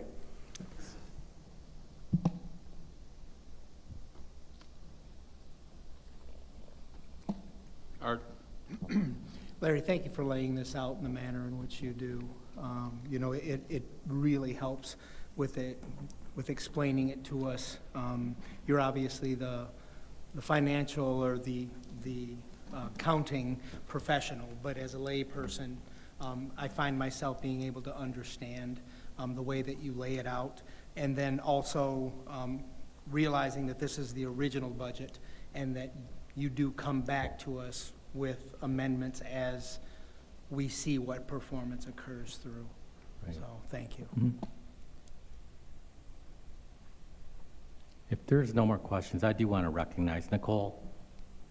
Sure. Would you stand up? So Nicole Woods is the Director of Accounting and Budget in the Finance Accounting Office. See, I didn't have to say anything, Nicole. They know who you are. So her and her team are responsible for putting all this together so that I can come here and speak to you about it. And if it wasn't for her and her team and the amount of work they do,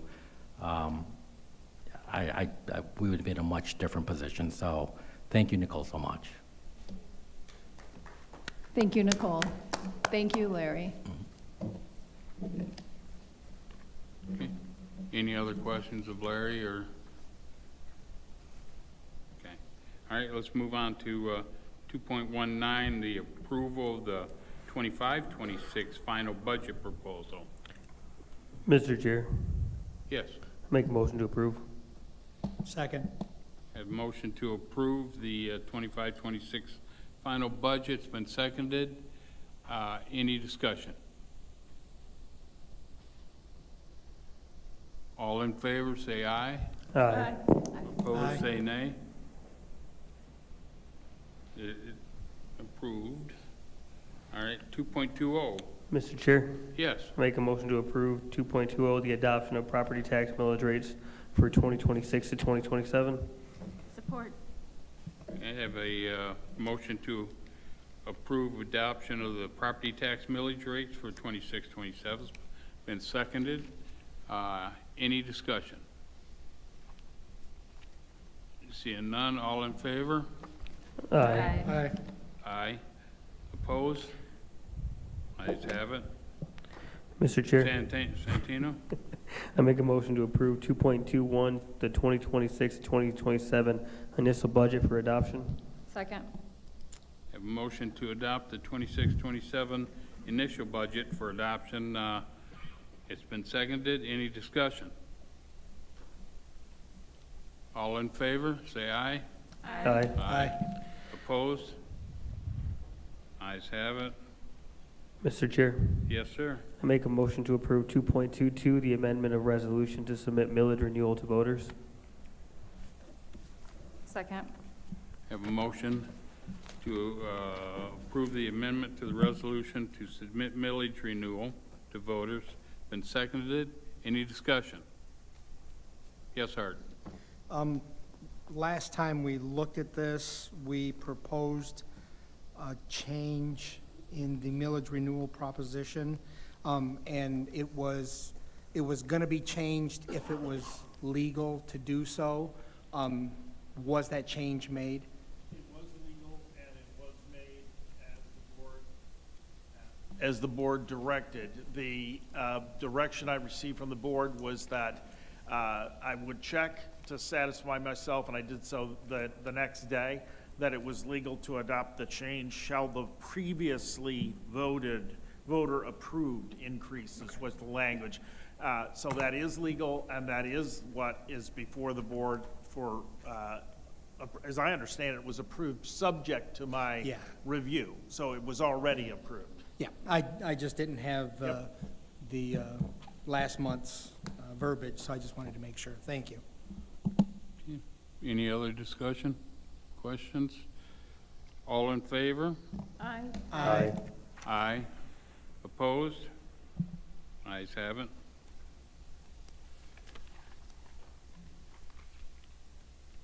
Okay. Now we're, 2.23's already been accomplished. We're at 2.24. Now, Jordan, give me evidently the appointments for the ACCT, MCCA, and such are made in June. I see no reason to change who we have representing us, but it's up to you. So where are we at here? The representative for the MCCA, that currently is Candace with Art as an alternate. Are you guys okay with that? Okay. ACCT, I have Kenyatta. Kenyatta, are you still willing to do that? Okay. ACCT, I have Wendy as the rep, Art as the alternate. Are we okay with that? Okay. Pardon me? You know, can we vote on, I think we can vote on them as a group here, is what I'm trying to do here. Yeah. So with that being said, I'd entertain a motion to keep them the same, the way that they were. Mr. Chair? Yes. I make that motion. Second. Okay, I have a motion to keep the appointees the same as last year. It's been seconded. Any discussion? Seeing none, all in favor? Say aye. Aye. Aye. Opposed, say nay. We're good. Okay. Let's see where we at now.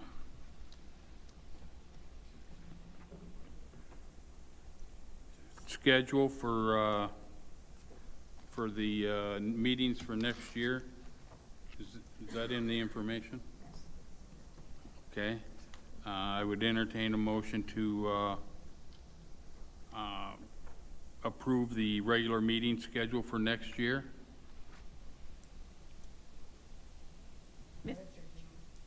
Yeah. Right. I second that motion. Okay. The motion's been made, been seconded. All in favor to approve the schedule, say yes. Yes. Yes. Yes. Yes. Either or.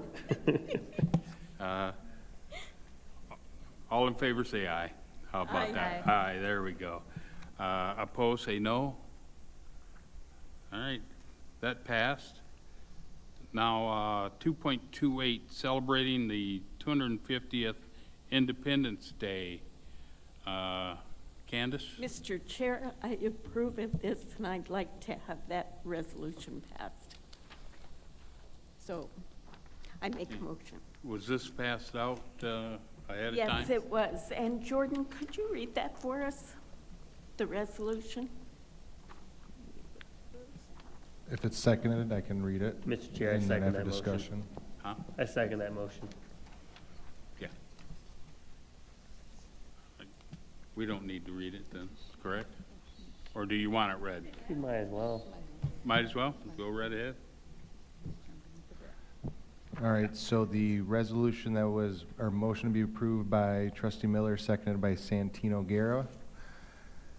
Whereas on July 4th, 1776, the Declaration of Independence was issued by the 13 United States of America to separate them from the jurisdiction of the King of Great Britain.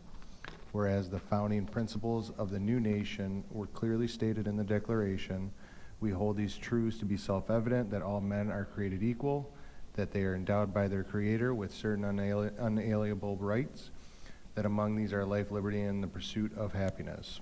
Whereas with the subsequent passage of the United States Constitution and Bill of Rights, a constitutional republic was formed to protect and preserve the God-given rights of the people in the democratic form of government.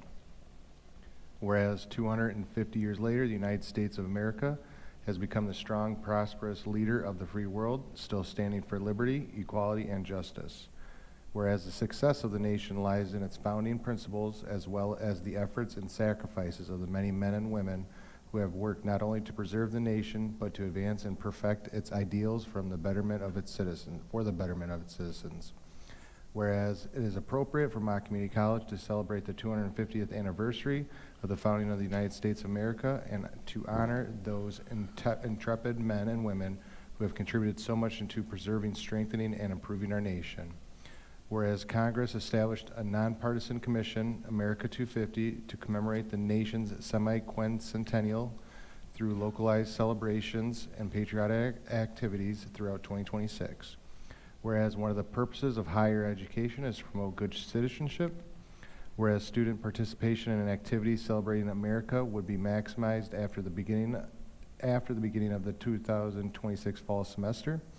Whereas Patriot Week, which takes place from September 11th the anniversary of the World Trade Center terror attack, to September 17th, the signing of the United States Constitution. Also focuses on the principles and ideals of the United States of America. Now therefore be it resolved that the Board of Trustees of Charles Stewart Mott Community College recognizes July 4th, 2026 as the 250th anniversary of the founding of the United States of America, and encourages all members of the Mott Community College community to celebrate the 4th of July in ways that they think best promotes the ideals of this nation. And be it further resolved that the Mott Community College's participation in America 250 will take place during Patriot Week, September 11th through September 17th, 2026, through activities and events to be determined. Thank you. Okay, a motion to approve has been made, seconded. All in favor, say aye. Discussion, please. Oh, excuse me, discussion. Go ahead, Art. Thank you. There's a lot on this resolution, and I don't know when it was written or by whom, but it would have been nice to get this beforehand so that we could talk about some edits or thoughts that we might have on this.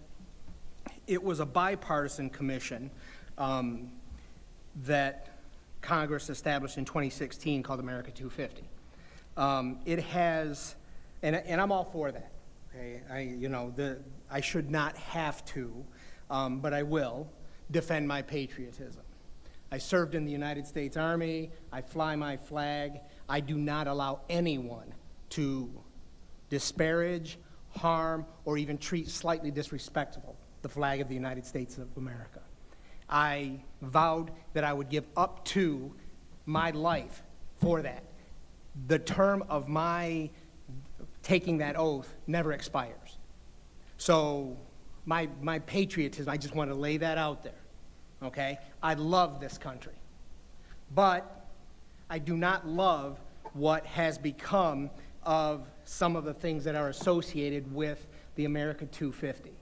When you take a look at who the commissioners are, they were all appointed by the current president, and several of them have gone about, as an example, Pete Hegseth, the Secretary of Defense, is on the America 250 Celebration Commission. He has several times, including just this last week, made particular intention of removing black and women officers from the promotion list without giving any kind of explanation. Linda McMahon is also a commissioner on there, and she has gone about and through her Department of Education and the changes that they have done there, make it so that if we teach anything other than America has never done anything wrong, we've been right on every single thing that we've ever done, and if you challenge anything or have a point in that, then you are somehow being less than patriotic. I point to the president having to be told by courts that it is not legal nor right for him to have the national parks remove plaques that state that slavery was a part of the land where Mount Vernon is now. That is history. That is not something that, I'm not talking bad about the United States when I say that we had slavery. I'm not talking bad about the United States when I say that we have those things. But when we have people who want us to only accept a whitewashed version of what American history is, then I have an issue with America 250. The first 6 points I absolutely have no issue with whatsoever. Point 7, the 250, yeah, we can, that's a factual thing. Congress established a bipartisan commission, America 250, to commemorate the nation's semi-quincentennial through localized celebration and patriotic activities through 2026. What definition of patriotic are we going to use? Whose definition of patriotic are we going to use? I myself would like to see those first 7 be there. 8, not so much. 9, whereas one of the purposes of higher education is to promote good citizenship. I think that is absolutely the truth. But we promote good citizenship by telling history in an unvarnished manner.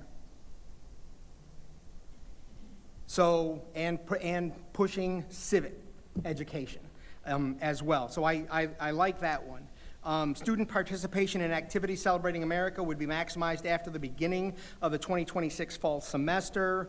I don't know why that matters. Patriot Week is something that has been around for several years, and it was not established by America 250. That is something, in a quick Google scan will tell you the individuals that are set to be honored during Patriot Week. And that includes past presidents as well as signers of the Declaration of Independence, Dr. Martin Luther King Jr., Frederick Douglass. So there is some diversity in that. So I don't have an issue with that. The now, therefore, be it resolved. I like the first paragraph, be it resolved, as something that I could vote for immediately. The second, be it further resolved, we're talking about Patriot Week, September 11th through September 17th, through activities and events to be determined.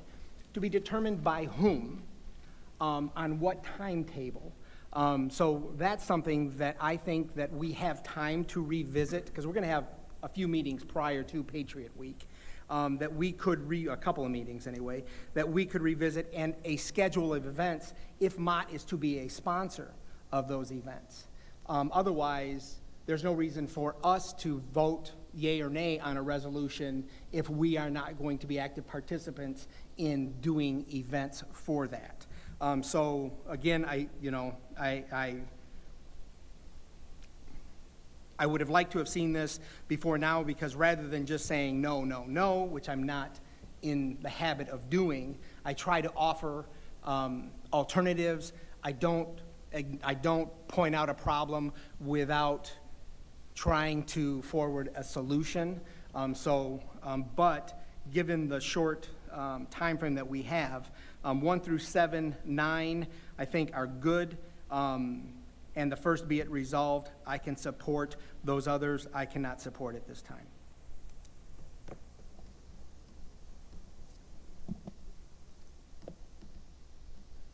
Chair Swanson, I wanted to make a comment as well. Yes. Sorry, Santino. Yeah, no, you go first. Okay.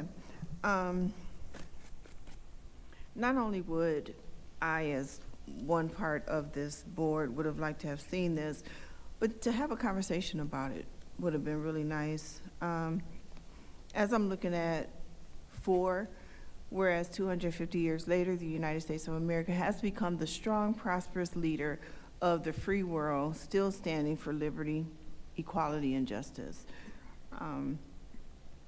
I also served in the military. I was in the Army for 8 years. I love my country based on the service that I provide and have provided all my life. I love giving back to people and to community. But I believe when we talk about 250 years of America, we have to include the good, the bad, and the ugly. And I think there's a way to do that. And saying this, for over 250 years, I mean, slavery was also 250 years.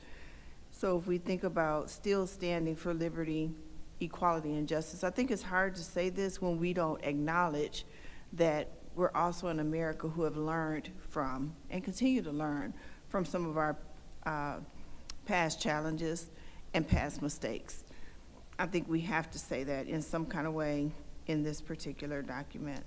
And then 1, 2, 3, 4, 5, 6, 6 says, whereas it is appropriate for Mott Community College to celebrate the 250th anniversary of the founding of the United States of America, and to honor those intrepid men and women who have contributed so much to preserving, strengthening, and improving our nation. Does that include those who sacrificed their life or whose lives were taken as a result of ills that we have experienced as an America? So I think we have to include that we've made some mistakes. Slavery was a big one. And I wouldn't even call it a mistake because it was an intentional and deliberate act. But I just feel like we need to incorporate that in some type of way. And then, as I stated, the be it further resolved, I'm concerned about the activities and events. So not only would I like to know what Art mentioned, but also what type of activities and events are we speaking of? Are we speaking of events that are inclusive of all people and how all people have been impacted? And as from a humanistic standpoint, how where we are today after 250 years of learning, of experiencing, of reflecting, that we're in it truly shows like an educational piece, and it also shows an awareness piece as well from a historical standpoint as American citizens.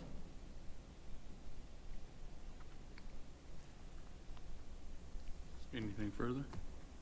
No, that's it for now. Okay. Santino? Yeah, I'm a little biased on this because I think America is the greatest country in the world. I think that, like fellow patriots here, I think a lot of us have sworn that oath to the Constitution, continue to protect. I would too have liked to seen this because it is a lot of words, you know, there's a lot of different sections prior to the meeting.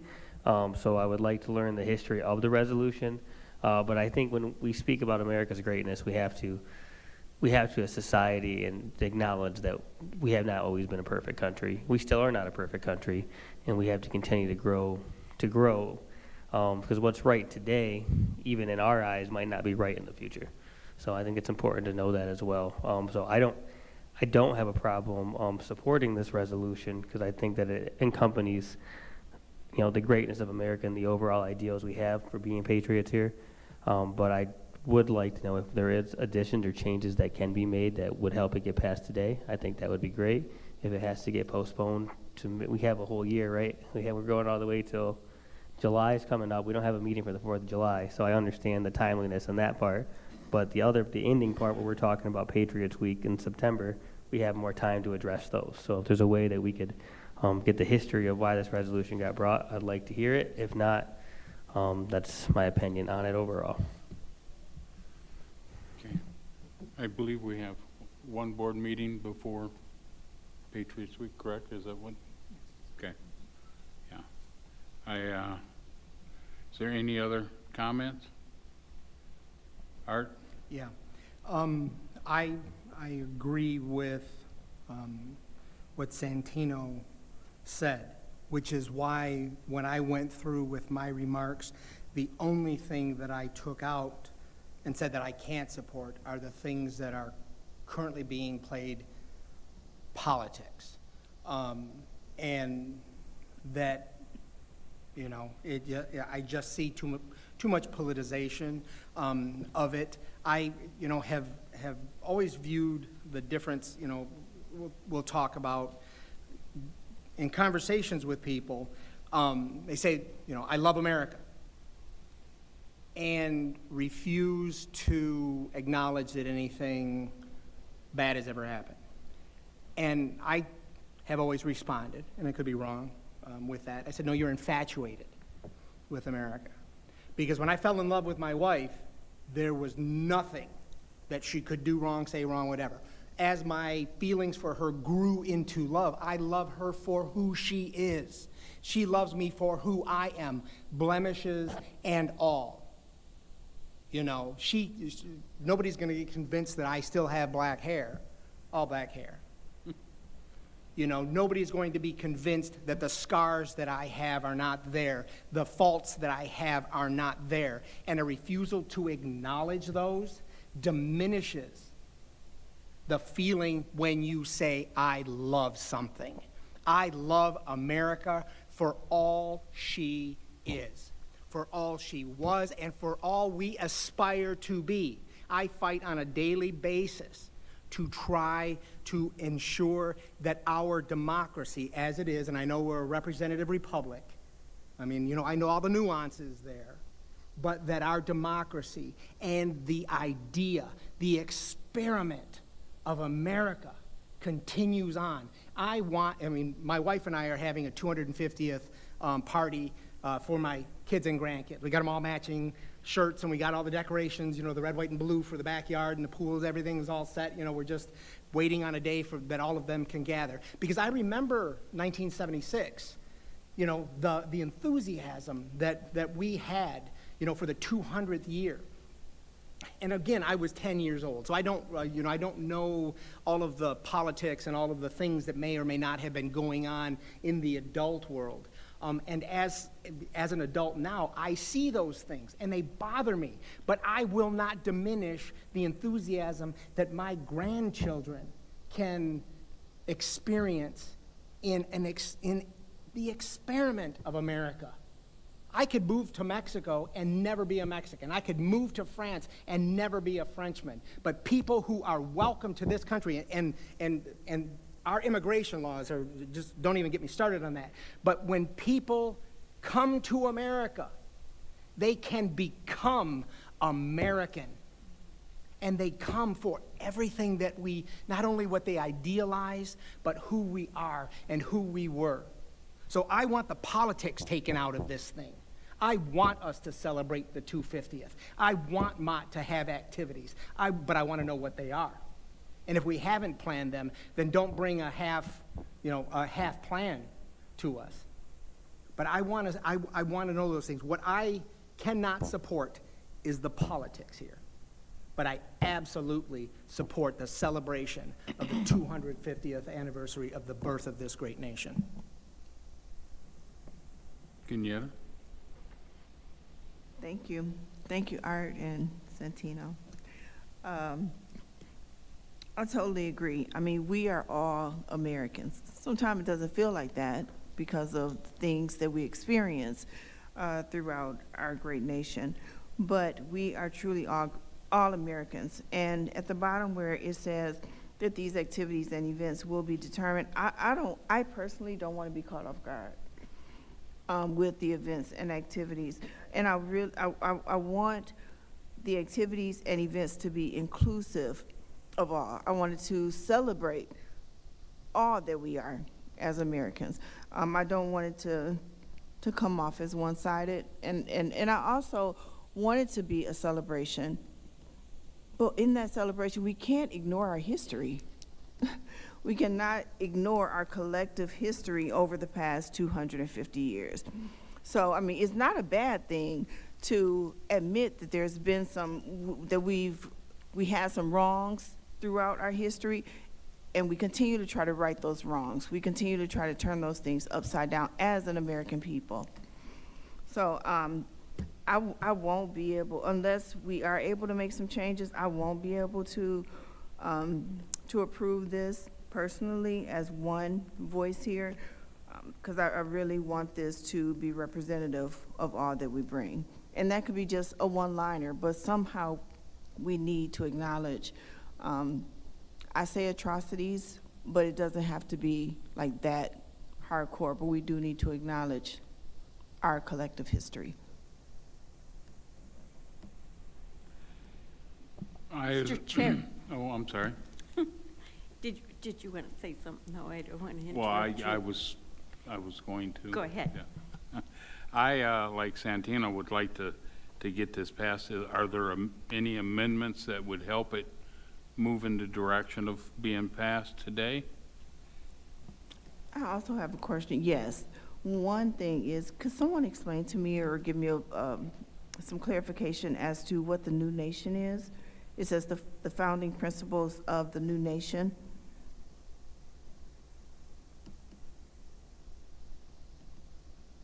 That's the. I'm looking it's for the second. It's right underneath the very first paragraph.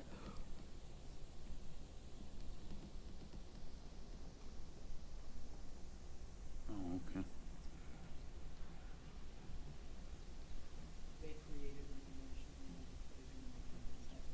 Yeah. Yeah, that goes to the Declaration. I don't know. I feel like, and I see clearly stated in the Declaration of Independence, we hold these truths.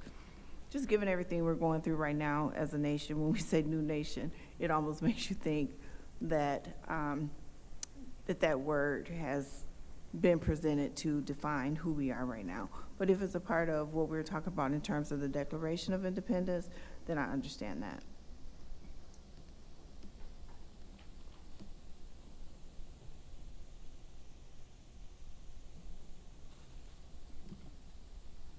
Art? Oh, Candace, I'm sorry. Yes, Mr. Chair. I just didn't think there was any political innuendos in this at all. I think when Congress designated a bicentennial year, we celebrated that without any partisan to any party whatsoever. All Congress did was name the situation or the celebration. It's not a partisan situation by naming it. That's all. I just don't think it's politics at all. It's just the name of the celebration for the year. That's all. I agree. In 2016, when the commission was established, Congress may have faltered in their responsibilities in not naming who should be the commissioners and should have been maybe looking at using that decade to establish what has gone on. But unfortunately, politics has reared its head in the examples that I gave. I mean, and these things are politics. Whether you agree with the current administration or don't agree with the current administration, it's politics.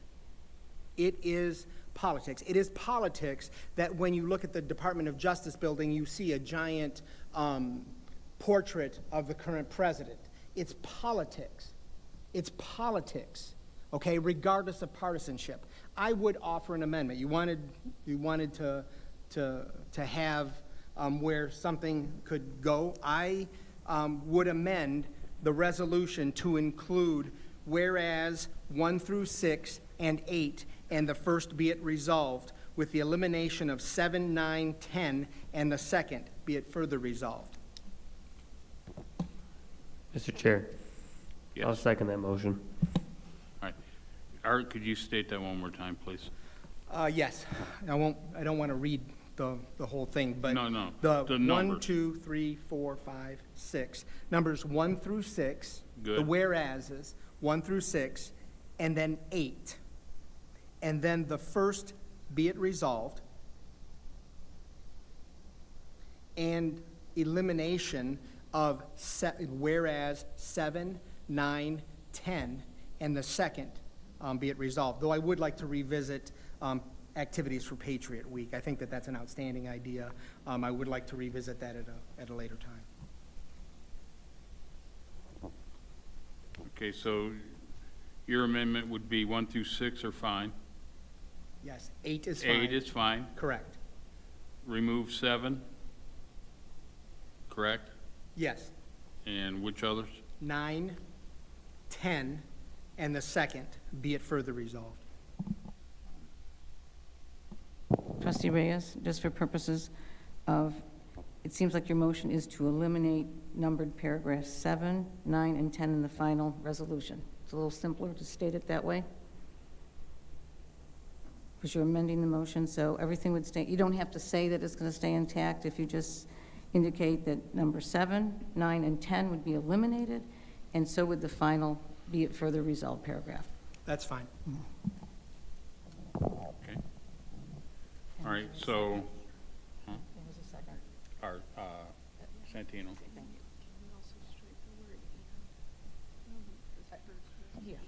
Yeah, and that would, if we get rid of the last one, the and would go away.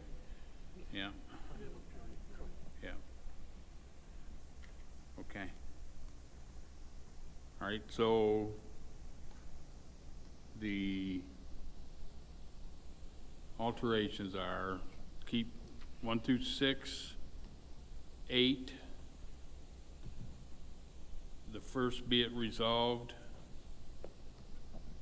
With that, we'd have to remove the word and then remove further be resolved. Is that correct, Art? That's good? That is correct. Okay, any discussion on, with the amendments? We have to discuss the amendments, correct? The discussion is on the amendment. Yeah. Yes. Yeah, the discussion would be on making the amendments. Any discussion on that? There will be further discussion on the document, right? Or is it specific to the amendments? Well, we have to approve the amendments first, Okay. and then we will approve the document with the amendments.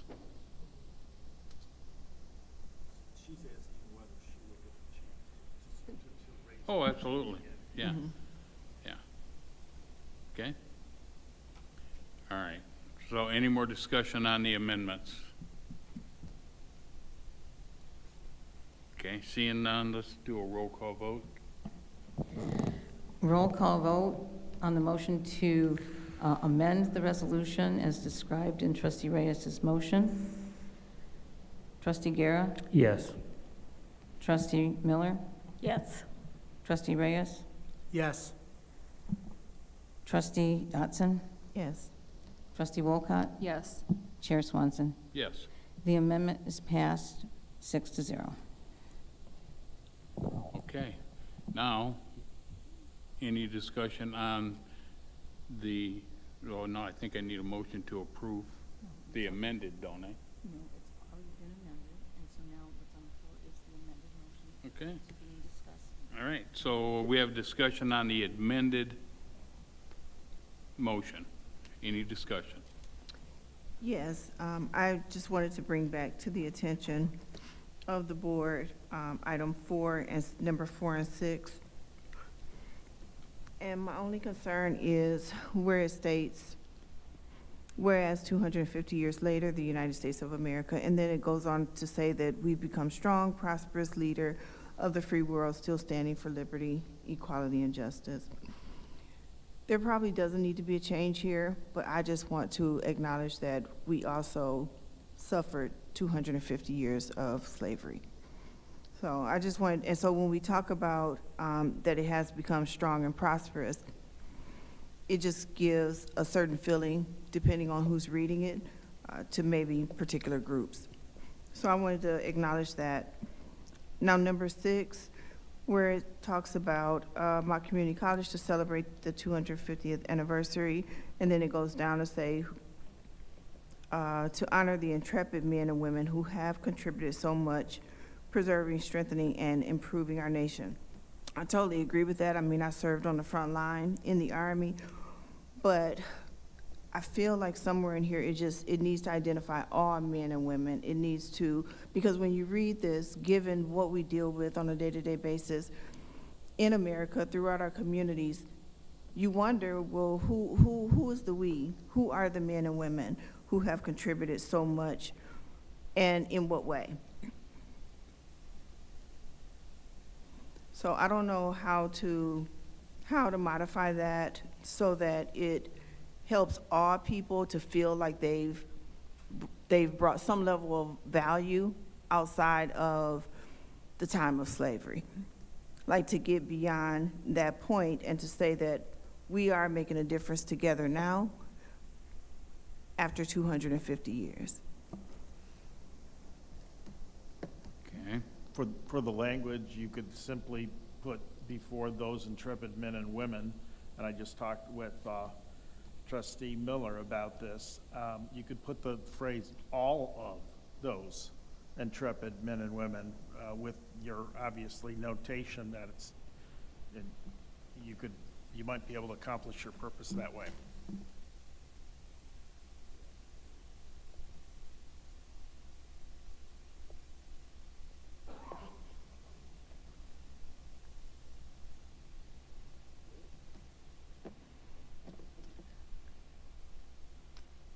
If we had time, if I had time to review this and read over it prior to tonight, I probably could have come up with some language and shared it back out, had it prepared for tonight, but just on the spot right now, I can't think of what's needed to truly make sure that as all people are reading this, that they feel what is being said here. because depending on who it is and what their experience has been, from a generational standpoint, they may or may not understand some of the great things that we're trying to convey in this particular document.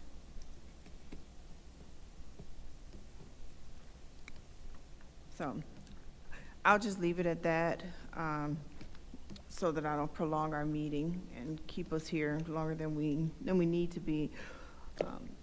But I'll continue to read over it, and can changes be made at a later time? Or no, will this set it in stone? Once it's approved as amended, I don't believe that can be changed. Am I correct? Legally, you could retroactively change it, but I suggest that if you're not ready to approve it, that you do not now. That can be a matter of discussion and then vote.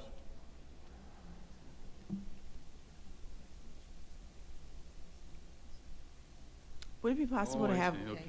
what were you saying? Yeah, actually, Diane mentioned that we could revisit some of this at the next meeting, correct? And alter it accordingly then, even if we passed it today? Yes, this is not a situation where the structure or legal obligations of the college are involved. Normally a board wants to act as, I think is the tenor of Dr. Dotson's remarks, on something like this with as much unanimity as possible. It's quite appropriate to do that, to adopt this as what your sense of where you are right now, and then at the next meeting, see whether changes needed to be made. You could do that. There's nothing wrong with that here. Thank you. I would appreciate that. Okay. Any other discussion? Kenyatta, are you finished with the discussion? Thank you, yes. Okay. All right, time to vote. Yep, there's one on the floor.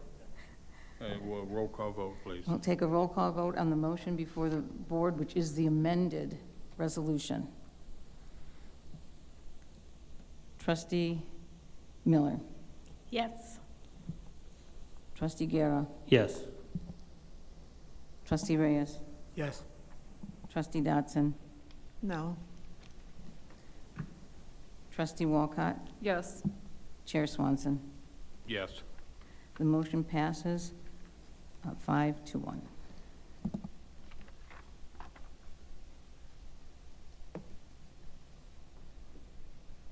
Okay, 2.29, retention of board attorney.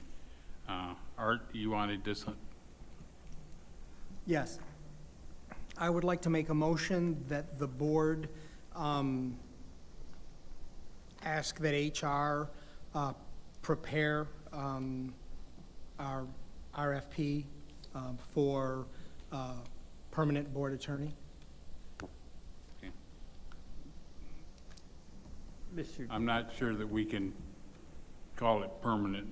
Well, we have an I'm not sure how, acting, yeah, I know what you mean. regular, I don't know what the term would be, but go from acting to, we've had an acting or interim board attorney for over a year. Full-time?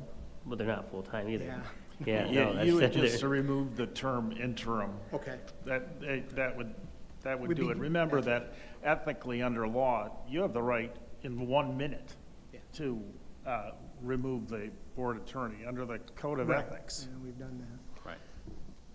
Yeah. I'll second that motion, then for discussion, I have.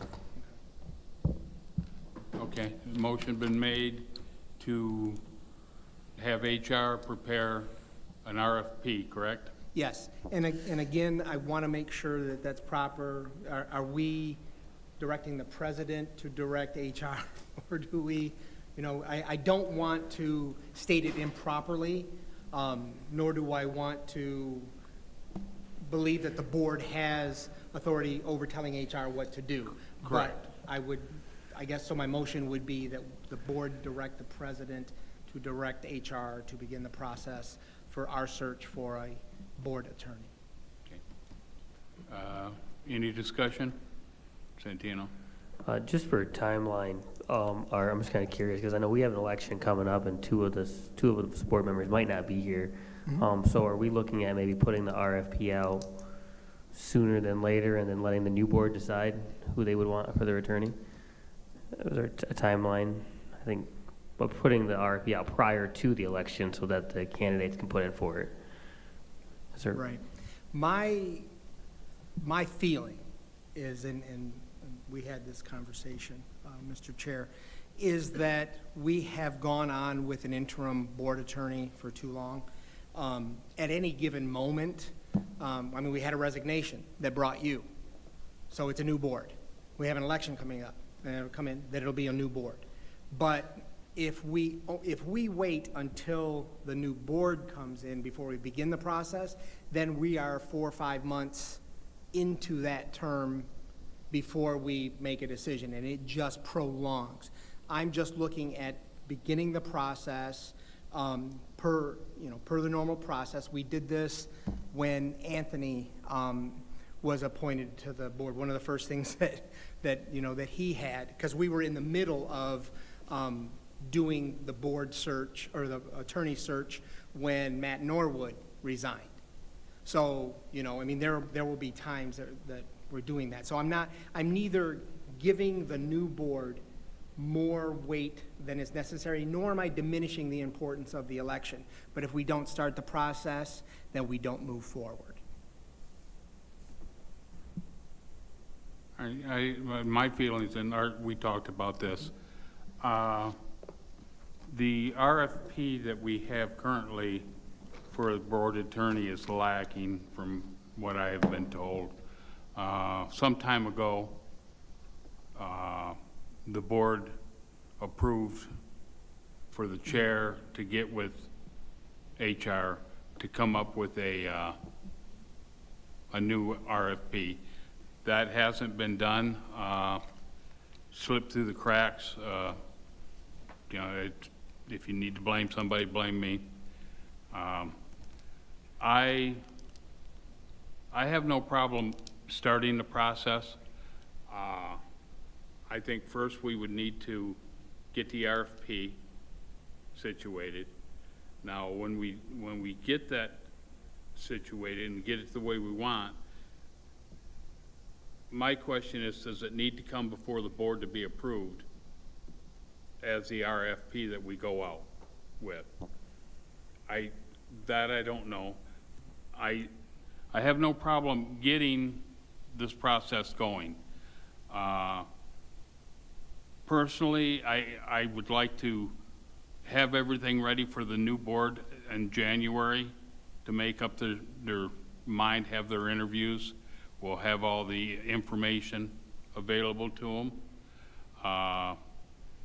As in previous years, we have a reorganizational meeting every 2 years where we elect officers.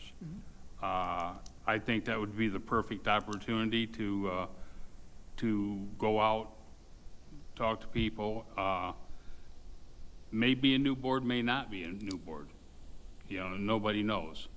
But as far as getting the process started, I have no problem with that.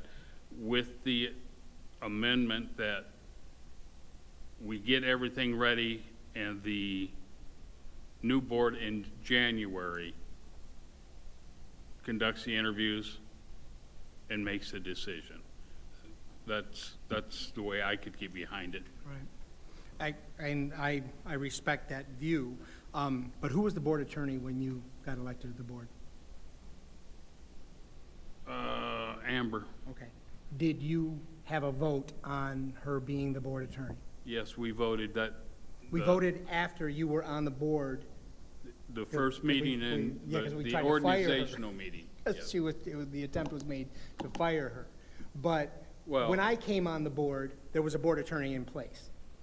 When you came on the board, there was a board attorney in place, or an interim board attorney in place. We've all had that. So again, if we don't get started, then it just gets further delayed. Oh, I'm sorry to interrupt, Yeah. Art. Yeah. I'm not saying don't start the process. I have no problem starting the process. If we don't start it, it'll never get done, Right. okay? I just don't mind voting for this to start the process Okay. with the understanding that the new organizational meeting for the new board in January, that all the information be given to them and for them to conduct their interviews and pick who they want for their attorney. That's my position on it. Santino? Yeah, and I understand the coming into it, but I think, I kind of agree with Jeff on that. I think it's a good idea when doing the organizational shifts too, because that new attorney's might not be working with Jeff. There might be a different chair at the time as well. And so that's kind of where I side with too, and making sure that we have that board. Hopefully it's a full board and, they stay the whole term, and they're able to have that board attorney. However, I do think it's important to start the process. So with your motion, I don't see any problem voting no on that. I think just saying we're starting the process is good, Yeah. but that's why I kind of Yeah, asked I about have no problem timelines. starting the process. Yeah. I still believe that the RFP needs to be updated with HR. And I believe the chair was given that responsibility, which can start tomorrow. Yeah, my only caveat with adding a timeline would be to have a RFP put out by a certain date, like starting the process and have it put out by October 1st or August for whatever. That would be my suggestion with your motion, because just saying we're starting the process doesn't mean that we're gonna complete the process. I'd accept a friendly amendment if you have a date in mind. Why don't we do it by our next meeting? Uh, So that would be August. So why don't we start with the rewriting of the RFP? So you could start working on that, Jeff, get that done, and then. And that So would that be would be- approved at the August meeting? And then August approve that and then start it. We would make the So, new we motion from there on out for the next one. Jeff, you asked the question, and I honestly don't know the answer to this, and I don't know where we go for guidance on that, is HR's function is to do that. I am not aware that it's a mess. I mean, we had talked about the RFP earlier being a mess. I don't know that. I don't remember that meeting. I don't remember that conversation. And I know that I had no input on the RFP process that they put out. They're HR professionals. I respect their professionalism and trust in that professionalism in putting out, because it's the same RFP, unless it's been changed, that we had when we hired the last couple of attorneys. I mean, so I don't know where the mess is. Well, I can tell you what was told, that the RFP for the attorney read more like for a contractor, for the school to hire a contractor. That's what I was told. We talked about it at the meeting, and we came up with, we would redo the RFP, which that process can start tomorrow. The timeline I agree with is bring it forth at the next meeting to vote on. Once that's done and it's approved, then it goes out. And I would imagine at that point in time, I would like to see it amended, Art, that the final decision is made with the new board at the organizational meeting on first of the year.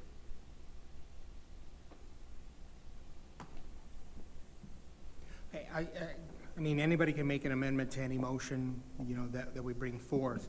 And the totality of my motion was really very simple. Start the process. Yeah. And if the first step in that process, once we say we're starting the process, if the first step in that process is you meeting with HR fixing the RFP and then bringing it back to us at the next meeting, and then us doing, and then the timeline. But I have intentionally not put in any timelines, I disagree with us waiting until the next, to the next board, or the next organizational meeting, but I'm one vote. So, I mean, you know, whether I agree or disagree on that is, you know, neither here nor there. I just want the process started. So I just made a very simple motion that, you know, the rest of it, if amendments want to come in with, like I said, I would accept a friendly amendment if you had a date in mind. Obviously, a motion, an amendment, you making a motion to amend it for that, whatever, then, you know, we go where we are. You know, and then we make the decision based on what motions are made, to be honest with you. But I mean, I'll do so out of an abundance of respect for everybody's opinion and, you know, harboring no ill will towards anybody, you know, on how they vote. It's just, I want to see the process get started. No, and I understand that. So with that being said, then I would entertain a motion that I get with HR. We come back with a revised RFP at the August meeting, and then in October, go out, send it out, the RFP out to get the data, and then to let the new board decide on the attorney. That would be my motion. So that's an amendment. My motion to make an amendment, yes. All right. Just one quick question on the RFP. Is the RFP that would be used for the board attorney the same as what HR would have sent out for when the college attorney got hired? If you don't mind, I did look into this because we put it on the agenda based on your request, Trustee Reyes. The RFP that went out for the previous time, it was based primarily, as far as the job description goes, based on the old policy 1710. And as you are aware, that policy has been changed in some substantial ways regarding the duties of the board attorney. So that's one area that would definitely need to be changed. They just can't pick it up and send it out. And I believe that's something that Chair Swanson wants to address with them. There's some other issues as well, but that's one of them that would definitely just can't pick it up and send it out. And again, my motion is that it gets started, and if the chair determines, or by way of amendment, it is determined by the board that the first step is that he does what you'd indicated should have been done earlier, then so be it. I'm fine with that. No? I can second your motion. Or supposed to. On the amendment? Yes, on the amended. Yes. Yes. Okay. Any discussion on that? Any other discussion on that? On the proposed amendment? Nothing? Could you restate it? Yeah, well, I can do. Go ahead, and I'll tell you if you're right. Right, thank you. So the motion is to amend the motion that was before the board by adding that the chair would I will quote that. work with HR on the revision of the RFP and come back to the August 24th meeting of the board and present it then, and with the expectation it would be ready for dissemination in October. I was told that it's not HR, it would be the purchasing department. That we can Okay? correct it. All right, we have a motion for the amendment, it's been seconded. Any further discussion? Seeing none, could we have a roll call vote, please?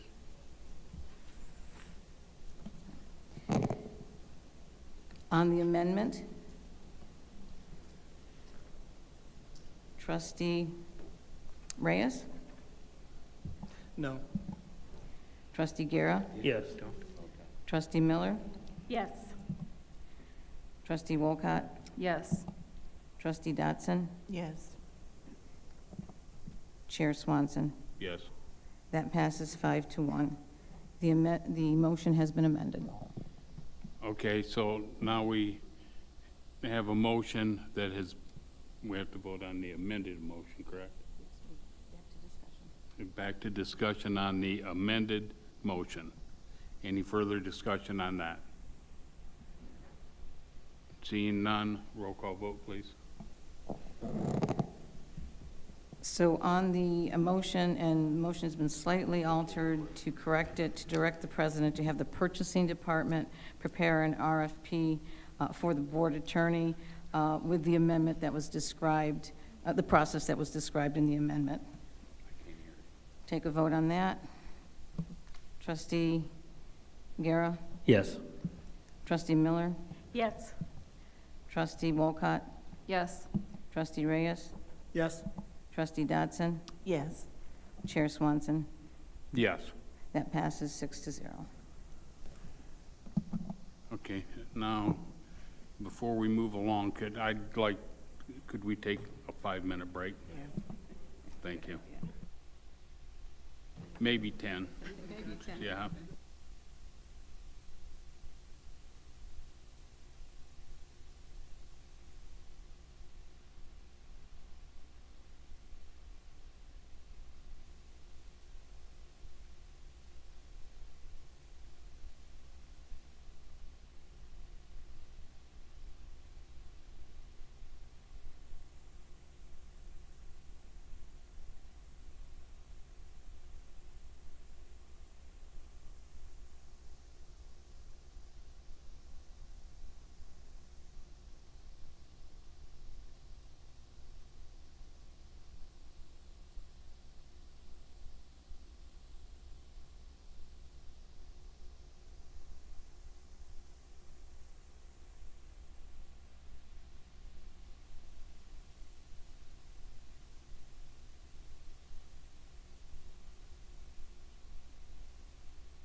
Okay.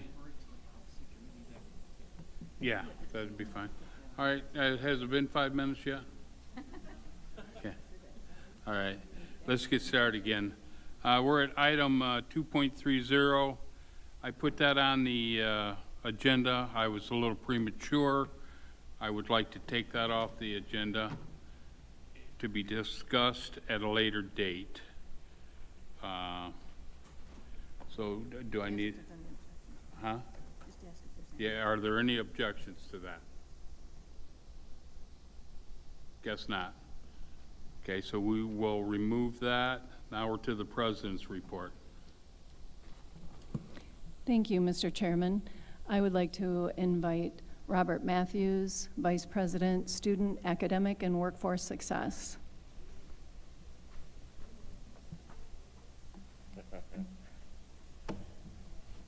Good evening, Madam President and trustees.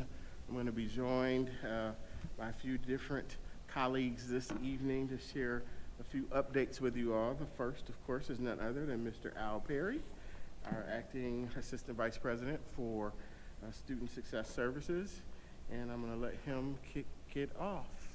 So if we could go to the first slide. Good evening, everyone. I'm glad I'm matching a couple of the trustees over here. Great outfits. Yeah. So the first thing I'd like to talk to you guys about is the My Kickoff. Happened at Ford Field on April 28th, and it was an event that was meant to try to recruit young men to come to college. We sent a cross-functional team of workforce and admissions down to Ford Field. It was a wonderful day. Over 1,000 young men came to the event. It gave us an opportunity to get some lead generations, obviously advocate for our programs, some brand visibility, and engaging young men. As you guys have heard before, young men have stopped attending college at the rates that we would like them to, and this is an opportunity for us to try to boost that male enrollment. So, next slide, please. So, brief update on the enrollment trends for summer and fall. So, summer, I believe that might be older data, is it? Enrolled number. So that's the enrolled number for summer. We're 5.4% down, but I am happy to report that we're 3% up from it with credit hours, and 2.6% up in contact hours. Contact hours are the number that I think we call that the Larry Gothrop number. That's the money that's coming in. So it's good to see that the billable hours are up. For the fall, we have a 12.5% increase, 15% for credit hours, and 15% for contact hours. I think it's important to note, especially in the enrolled number, that top number, those are pacing numbers, so that doesn't mean we're going to land 12% up, but it's a great indication that things are going well. And I'd just like to point out the work that the Student Services Division is doing, the admissions team, they're doing a fantastic job, and that's reflected in those numbers. I'd also like to thank marketing and the shared coalescing around the messaging. I think over the course of the last year, we've done a great job really aligning on where we're going and promoting the college the way we should be. So big shout out to marketing and Amanda Holsworth as well. The last thing with enrollment, which isn't up there, we on July 18th are for the first time marrying two concepts, an enrollment Saturday, which are Saturdays where we invite the community in to try to get enrolled for classes, those that can't meet us from the 8 to 5 time frames during the week. That's from 9 to 2, and we're also marrying that with the Summer Splash program, or event, which is an annual event that we host for the community, should be an absolute, it'll be an absolutely tremendous event. So if you guys want to come out and ride some water slides, or if you know some young folks that would like to do that, please come and join us. July 18th, it's a Saturday. So that event, I'll get the specific times to you, but it's definitely going to, I think it starts at 10 and it'll go through the enrollment Saturday. It really is a blast. My kids come every year. They have a great time. Is that my last slide? All right. Any questions on that? All right, guys. Thank you. Great job. Thank you, Al. Thank you. Thank you, Al. Big job. Thank you for the entire team. So, next slide, please. Excited to share with you all that, of course, last year we had a couple of announcements around our expansion related to wellness activities throughout the campus. Some work was done with one of our colleagues, Jennifer Fish-Ferguson, and Madam President, around expanding wellness hours to staff. Proud to share that this year we're kicking it up a notch, as they say, and we are expanding hours. Well, not expanding hours, we're expanding services in the Duras Wellness Center. So we're opening it up. June 1st was the first day to our campus community. Of course, that absolutely includes trustees. So it is available now for use. The hours are Monday through Thursday from 7 to 8, and then Friday from 7 until 2. There is an opportunity for you to do an orientation session. Rob Reynolds, who is the manager for the Durham Wellness Center, can help you get that orientation done if you like to use the facilities. But we are excited about this expansion, and then in the fall we will be opening services more widely to our student body. So we're ramping this up to full availability around courses that are there in the center. But hope that you will take advantage of this new opportunity and join us as we try to promote wellness here on campus. Next slide, please. So if you have not heard or seen, we are embarking upon a summer of fun-filled activities on campus for youth. And we are doing a number of activities for young people ages 7 through 18. You can see a list of some of the activities here. Who would not want to do the Kids Pro Wrestling Fantasy Camp? Who would not want to do that? Who wouldn't want to do dining etiquette for teens? Who would? Don't say it. Don't stop it. Who would not want to do the Semiconductor Youth Academy for teens? So lots of very intriguing activities. Kudos goes out to the marketing team for some of the efforts they did to help us get an early launch. The Corporate Services and Lifelong Learning team, the workforce team, academic student success. There's something in this list that almost all of these areas on campus have had some level of engagement in or are helping to offer this summer. So I want you all to know that this is the beginnings of what we want to begin to call our kids' college. So every summer, look forward to this type of a set of activities and even more. So this year we're excited about what we're seeing. So I want to make sure you're aware of that. And I would like to just add, I believe this was the highest response rate that we've ever received for our summer kids camps. So we're very, very excited for this programming.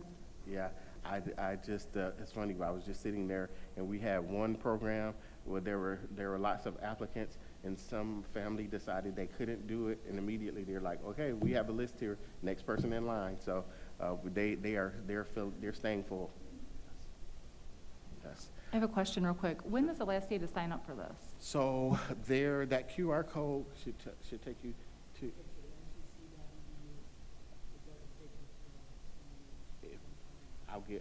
We'll get that fixed if it's not, but it should take you to, there's a sign up page there, with a list of all of the camps. We'll get that fixed. I'm glad you tried that right now.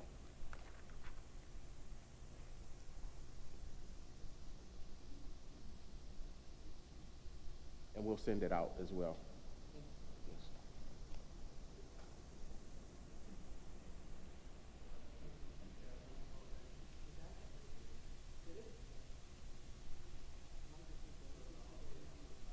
That's one of them, yes. Mm-hmm.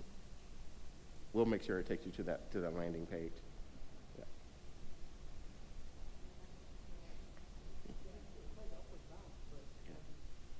You should be able to see the full list. Yes.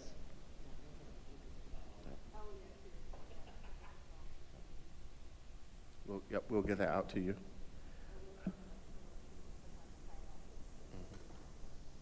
Can we go to?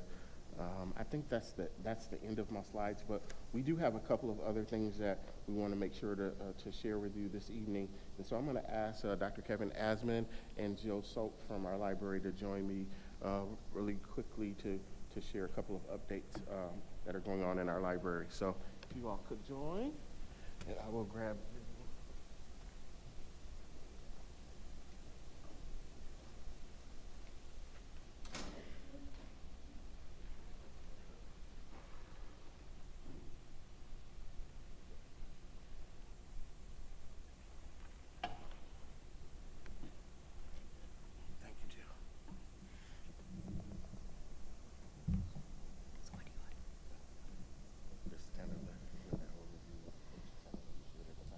Oh, okay. All right. So yeah, I guess this is to address the comment a couple board meetings ago about the library removing books, which is actually not happening. As I told Shonda, I was surprised to hear that. We are currently, if you go in the building right now, we're in the middle of a big shifting project that we had been hoping to do a couple years ago. But we had the issue with our roof back then, and then last year we had the replacement of the lighting.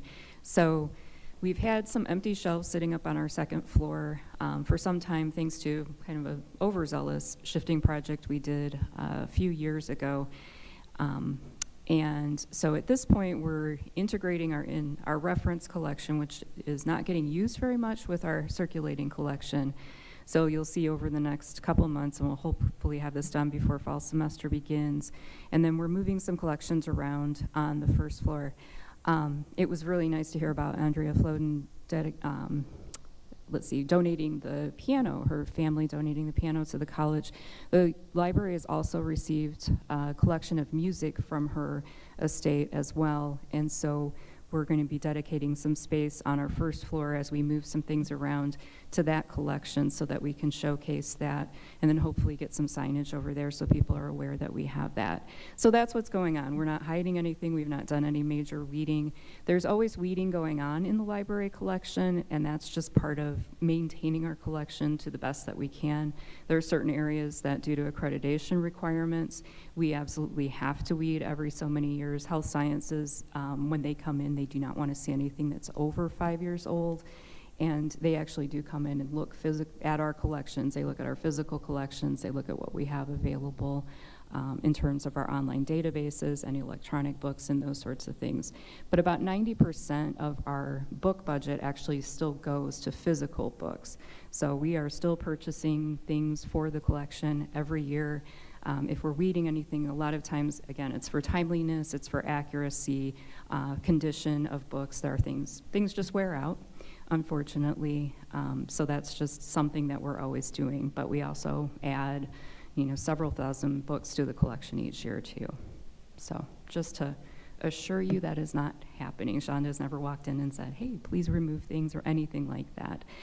So hopefully at some point we'll be able to do a tour. I'd love to show you what we've got in the library, things like our family study rooms, some of our other more specialized collections, and just take you through the building and do that. But if you ever have any questions, I maintain an open door policy, so my office is actually up on the second floor. Feel free to stop in.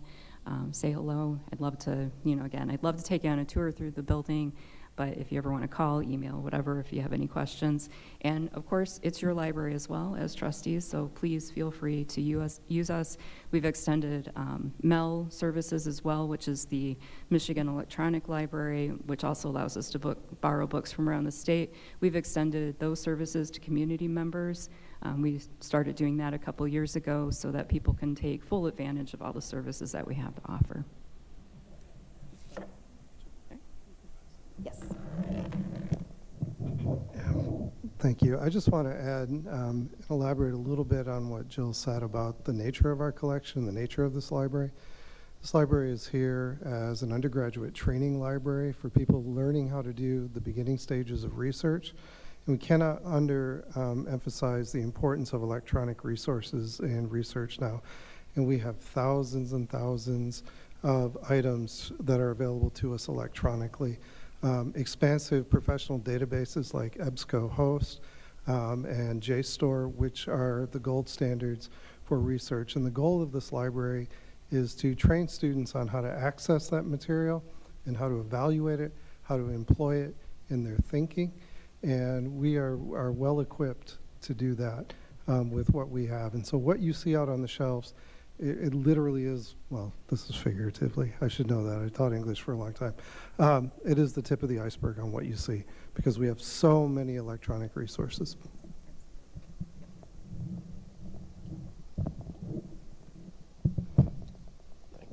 Thank you all so much for that. If there aren't any questions related to that, I will move to the next subject. And that one was we wanted to give some additional context related to our planning and our use of temporary full-time employees, particularly faculty. Mr. Matthews, may I ask a question? Yes, ma'am. So are the shelves still currently empty right now, or have all that been modified? I'll let Jill. Jill, did you hear the question? Oh, I'm sorry. No, I didn't. It was specific to, I'm sorry, Trustee Johnson, do you? Yes. No problem. I was just wondering, are the shelves still empty right now, or have the changes been? They are, and actually, if you walked in right now, you're going to see a lot of kind of empty spaces. You'll see a lot of things sitting on carts as we're kind of shifting things. But the second floor, once we get done with all the shifting up there, there will be empty shelves within the collection itself. But that's actually a best practice for us to allow room as we expand things. Because sometimes as we're ordering things, and we don't always know ahead of time, but we may need some extra space. And, it's not like your home library shelves where if you look at my home shelves, I got books on tops of books. I've got books sitting in front, and then I've got more, It's really a best practice also for us to allow some space, even just on the shelves. Because it makes it easier for students to find things as well. So the empty shelves that we have up there right now will pretty much be filled as we shift everything back. Yep. Okay. Yep. So, and we're hoping that as we kind of integrate the reference collection with the circulating collection, students will find it easier to use because everybody's used to that one-stop kind of shop type of thing these days. And everybody's used to Google, and now we're, of course, getting into AI, which is a whole different thing, too, that we're dealing with. So we want to make it as easy for our students, because a lot of the students coming into, they haven't had any experience with libraries. They don't have school libraries anymore, because the school librarians have been eliminated for the most part. So we're trying to figure out ways that we can make it as simple for them to find all the resources that they need. And we still do a fair amount of traffic and people who are using our print resources, too. So Okay, thank you for that. Yeah. Will the same books be replaced, like when it's time to put things back on the shelves with the same, or is it going to be different?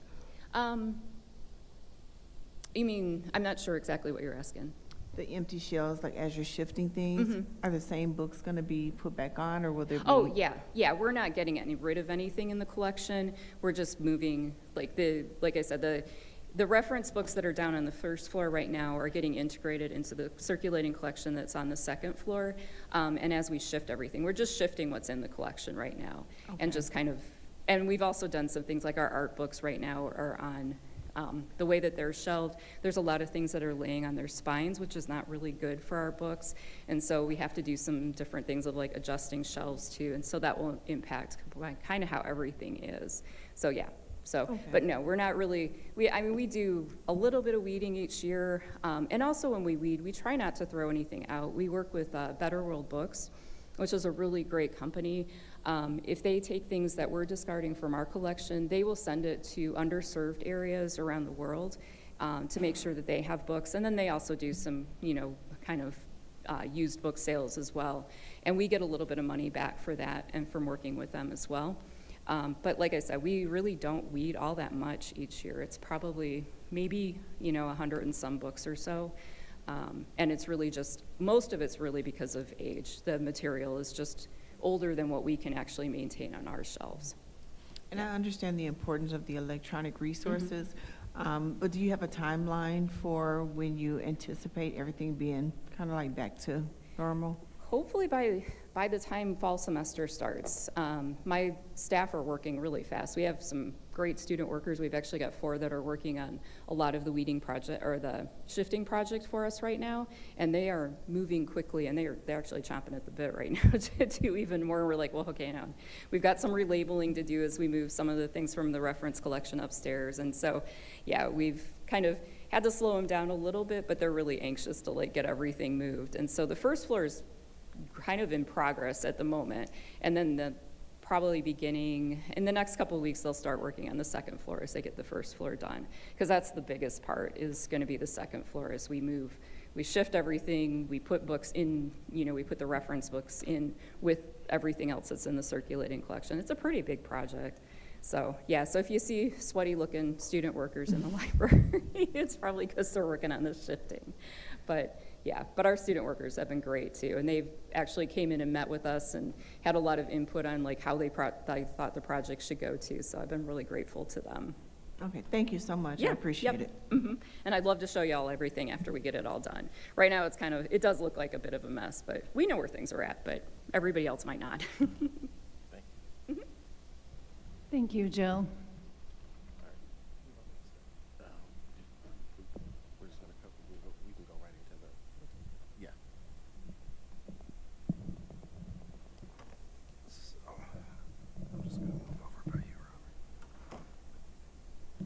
So I wanted to follow up and speak a little bit about the question that came up last month about temporary full-time faculty.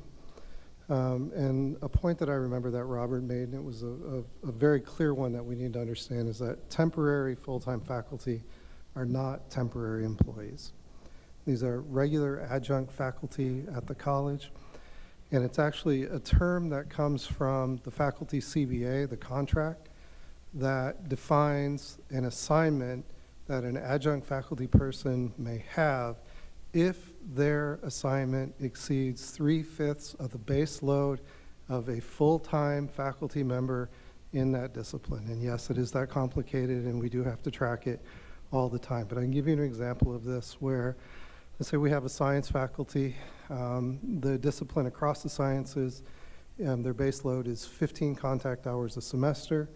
That means an adjunct faculty person in that department can teach up to 9 contact hours in that semester.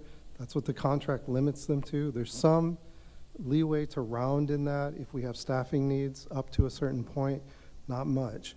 But we do get that leeway. But when we staff, we go through a process where we staff full-time faculty at base load and then full-time faculty at their overload. And then we staff all available classes that we can with adjunct faculty up to that 3/5 load. After we hit that 3/5 load, if we still have unstaffed sections, we have opportunities and challenges. One of the opportunities is that we're going to look to expand our talent pools to go out and recruit as much as we can. Sometimes, and in some disciplines, and I'm going to be totally honest about this, we don't have the talent pool here to meet our needs, and there's multiple factors in that. Part of it is the reason why this college exists, is that we're trying to upskill this community, and we do have a shortage of people with the advanced degrees that the Higher Learning Commission and other specialty accrediting bodies require us to hire. The other factor on this, and this is a really important one, is we have really strict standards on who can teach here because we are accredited.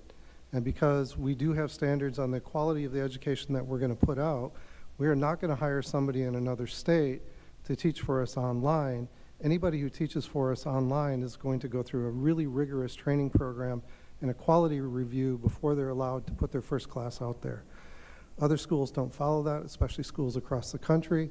And so often the very pool that we would draw from here locally, those folks are being hired to teach at universities that offer online education from anywhere, and they'll hire people from anywhere. So there are staffing challenges that we face. When we face those challenges and we're getting within the range of a beginning of a semester and we have sections that we need to staff, the next opportunity that we have is to go with the temporary full-time assignments. Those are not arbitrary. That's not done at the discretion of any one individual to offer those. What happens is the deans come forward, they talk to us about that, and then we make a determination if it warrants a full-time, temporary full-time position, and we authorize them to go out and bid that out to their faculty.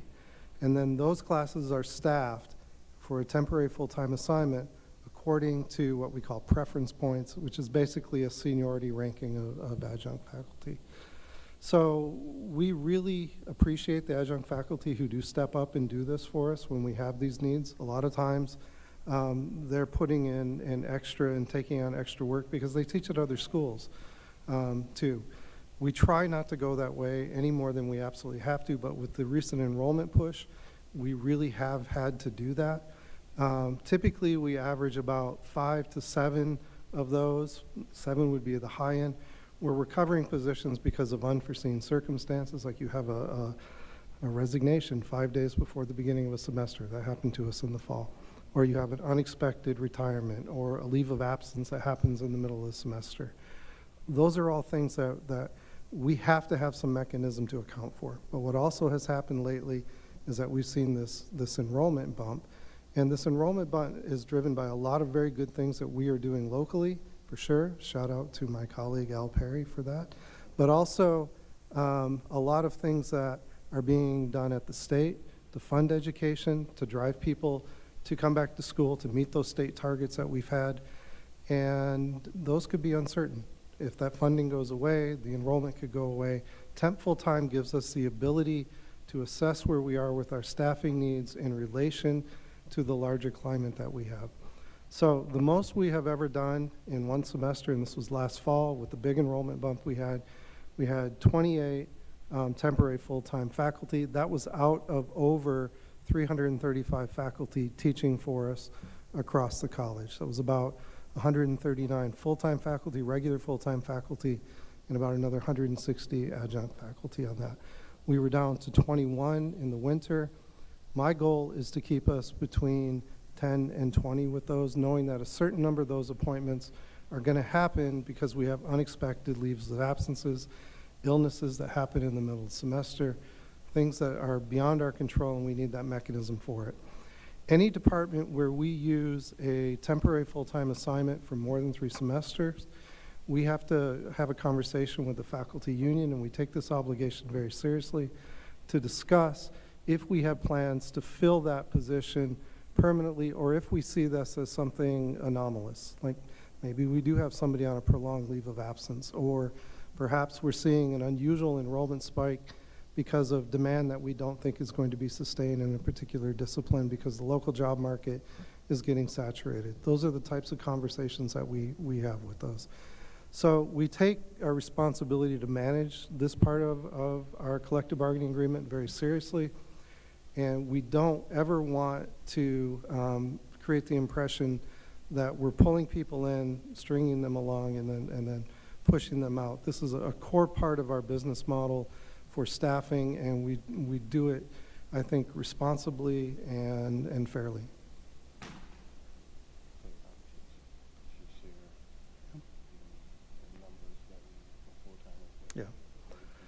Yeah, so when we're doing this too, we do look at this as a metric for where we need to adjust our staffing overall.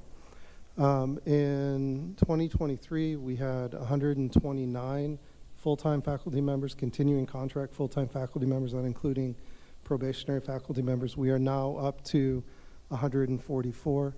A couple of those were because we had vacancies that we ended up filling, retirement positions that we filled, but 12 of those were actually positions that we added because we evaluated where we were and we said, no, it's really important that we have full-time faculty here to help us manage the curriculum and expansion of these programs that were going on. So those 12 positions were across the college. Now, we have used temporary full-time positions in areas where we have not expanded our full-time positions, but we do a pretty serious cost analysis on that, and we look at enrollment trends when we make those decisions, and then we make those recommendations to EC and the president, and they make a determination if we're going to add full-time faculty in those areas based on those factors.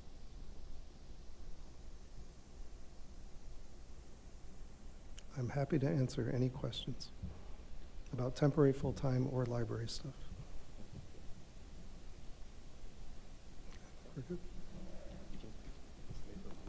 Oh, I'm staying for the next part. Okay, I'll stay. I just want to share a quick update on some good news. You all are, I'm sure, very aware that we get lots of opportunities to engage with the Higher Learning Commission, and as a part of our continuous improvement loop, we have had opportunity to share with them some of the things that we're doing very specific to improving our student success metrics. And so we got some feedback from them just, I think it was a week ago or so, regarding some of the work that we've been doing, and I definitely want to share these highlights with you. Some of that really starts off with the college has substantially met its commitment to improving student success outcomes. Some key highlights are improvements in our overall graduation rates, improvement in student engagement, persistence, and completion goals have been embedded in our 2026-28 strategic plan, so they're paying attention to what we put in the plan. We were recognized because of some of the technology that we're implementing that reinforce data-informed practices. They've highlighted, and you've heard a bit of it today, that there are some really good examples of cross-divisional collaboration. You hear us talk lots of times about the importance of sort of removing some silos. The college should be commended for creating a culture of student success through coordinated interventions between faculty. Particularly, they highlighted some things that are going on with our work around the Adult Student Success Center, our tutoring, coaching, and adult student supports. Positive momentum was noted in terms of graduation rates, completion, transfer rates, first-term persistence, and retention outcomes. Some things that they gave us for future considerations were to continue scaling interventions to develop sustainable staffing and resource strategies.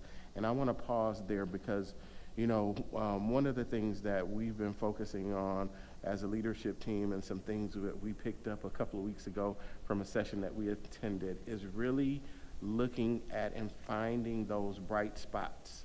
Because sometimes we walk by them, we may ignore them, they may be hidden, or sometimes they're shining right in our face and we're not paying attention. So the efforts that are underway that are yielding positive results, we have to focus on those, we have to lift them up, and we have to figure out how do you replicate those things when you've uncovered something that is happening that's positive. So as we shift our energies to figuring out how to replicate those things to yield more success and greater success, those are some things that we'll ask you all to join us as we do that. And then the HLC is just confirming that there's measurable progress on student success and that the strategies are producing results and that the institution is viewed as being on a positive trajectory. So, I celebrate the bright spot, and I think all of us, trustees, you first, and all of us deserve to be commended, and a round of applause for these efforts. that note, I thank you so very much. Excellent report and excellent work. And yes, we are focused on the bright spots. Thank you.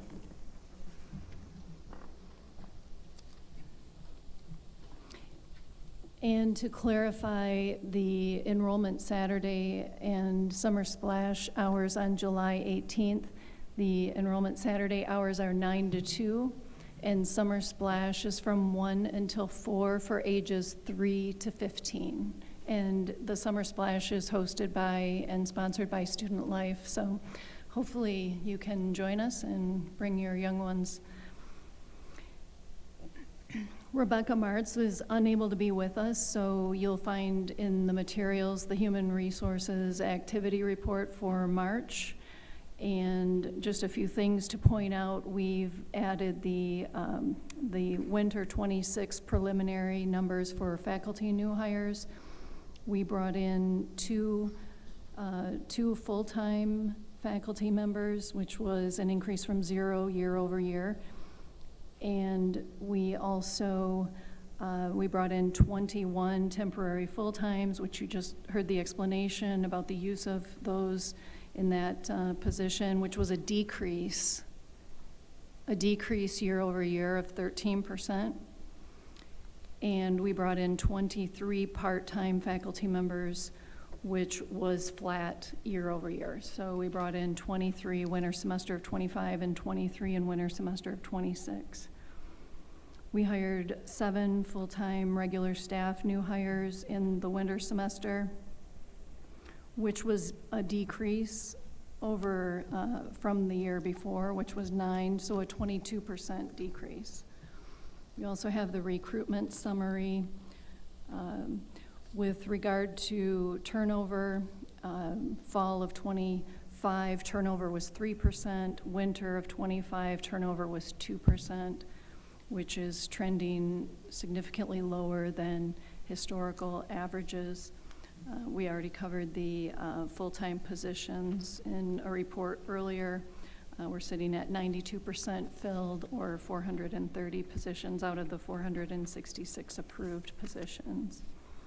Demographics have been updated for the month of March as well, which you can see in relation to the GISD population demographics.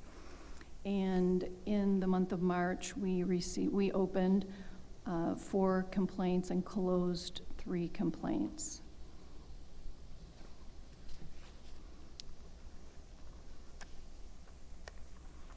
And we also have the April report for your review, if you would like to look at that. And are there any questions with regard to the HR report?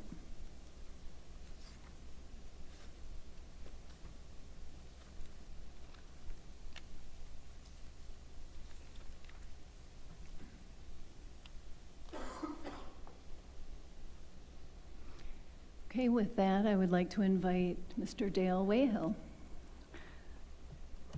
Associate Vice President of Institutional Advancement, to provide our institutional advancement report. Dale? Thank you, Madam President. Hello, Mr. Chair. Good evening, trustees. You're going to get 2 months of reports from IA for the price of 1 this evening. We're starting out with the month of April, and just remember that IA, as we call it, is divided into 3 areas: grant funding, traditional fundraising through the Foundation for MCC, and then government relations at the state and national levels. So in the month of April, on the grant side, 2 grants, one for public safety and one for workforce youth programs.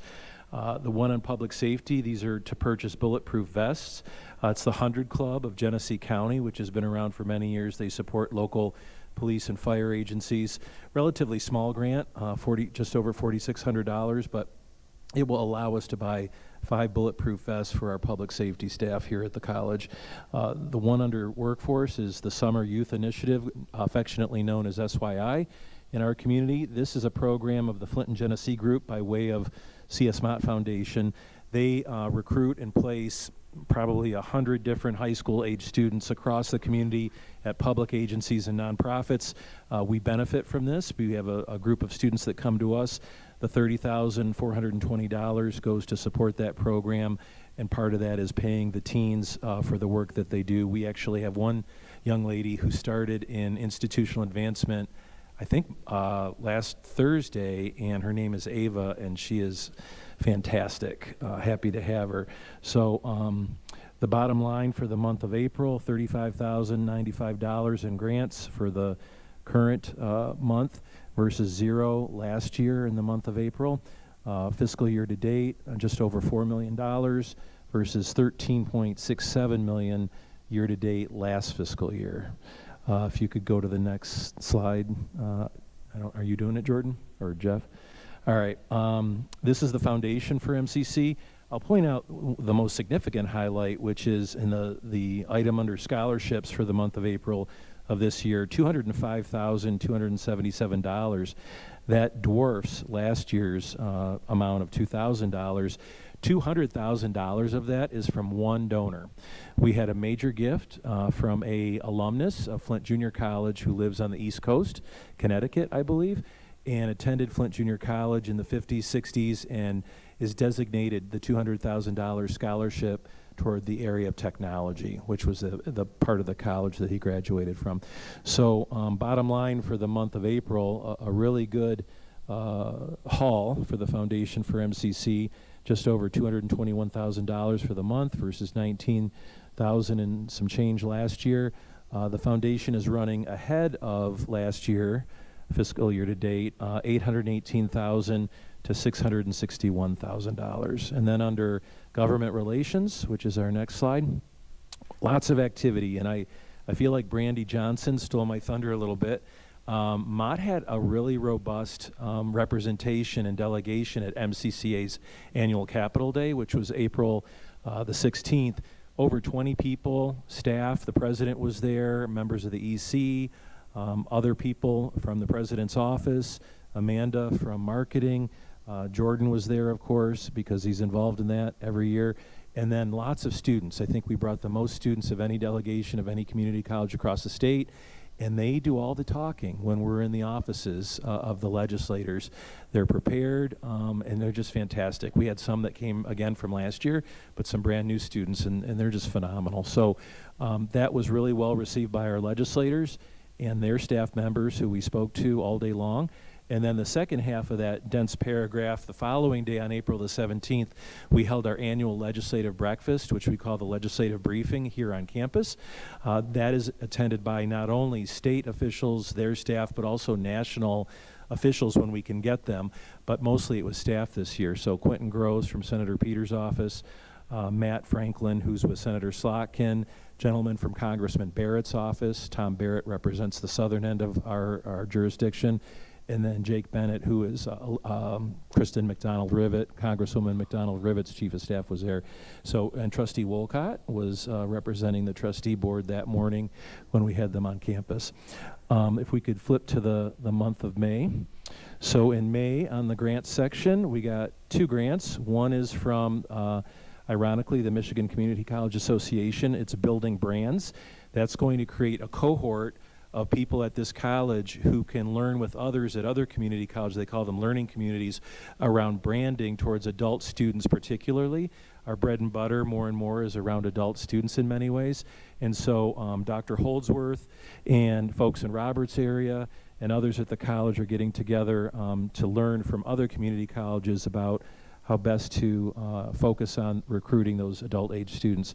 The other one was the 5th year of our Upward Bound grant. So it's a 5-year grant. We just received the 5th year, $454,000 and some change. We have applied to continue with Upward Bound. This is the final year of the current grant. So for the month of May, $504,000, $774 versus the prior year. So there's a favorable variance there. Year to date, we're at $4.5 million versus $13.781 million from last fiscal year. The next one is the Foundation for MCC. We did not fare as well. This is a good example, though. So this month wasn't as good as the last month, but this is an example of how there are ebbs and flows in donations, and you never quite know when a major gift especially is going to come in. In April, we got the $200,000 from one person. We did not receive that same amount from any one individual or any combination of individuals under scholarships in the month of May. So something for trustees to know that it does truly ebb and flow. So for the month of May, all of those categories for the foundation add up to almost $52,000. Prior year was $120,000. The foundation is still running ahead this year for FY 25-26, $870,000 versus $781,000 last year. Final slide is government relations for the month of May. The major thing that happened here is we were encouraged by our lobbying firm, Scopus and Associates in Lansing, and the president agreed with their suggestion. She authored a letter and sent it to the chairperson of the House Appropriations Subcommittee on Labor and Economic Opportunity. That would be Representative Nancy Jenkins Arno. She's the chair, so a key figure in House Appropriations, but on the subcommittee that was hearing testimony around proposals from all over the state for what we call LDSI, Legislative Directed Spending Items, and we submitted one of those. One of our LDSIs went through Phil Green. It's for $12.5 million towards the medical, dental, and behavioral health complex. And then Senator Cherry introduced the same LDSI on the Senate side. But Nancy Jenkins Arno invited us, based on the president's letter, to come and speak. That didn't happen. The actual testimony occurred in June, on June 3rd. But the letter that was sent in May resulted in that, which was a great opportunity for the college. There are hundreds of LDSI requests from all over the state, not just from colleges, but from other entities, nonprofits and otherwise, and not all of them are invited to testify. So I got to sit next to the president and push her PowerPoint forward. That was my key role at the testimony. You did a great job. Yes, it was a Thank you, tremendous Madam President. opportunity. It was a pleasure to have you there. It was great. It was a great So, day. These are all, what do you call them, Robert? The bright spots. So that completes my report. Madam President, Mr. Chair, happy to answer or react to any questions. Thank you. Thank you, Dale. And now Larry Gothrop, Chief Financial and Administrative Officer, will provide a quarterly investment update as well as address an outstanding question related to security protocols.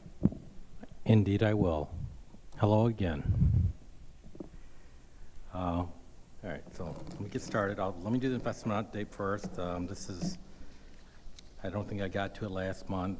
So this is actually for March 31st is the dates you'll see. Next slide, please. As a reminder, the college's investments are governed and limited by Board Policy 1310 and Michigan Community College Act investment policy. The types of investments allowed. Stresses the importance of safety and liquidity first, and then earnings. Next slide, please. So presented here are the college's current investments of its operating cash and reserves. There are 6 different financial institutions brokers investing roughly $87.3 million at March 31st.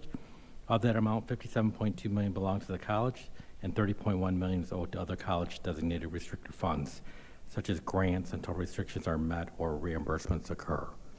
In addition to minimal cash holdings, the college is invested in U.S. Treasury and agency securities and certificates of deposits with interest rates ranging from 3.52 to 4.65%.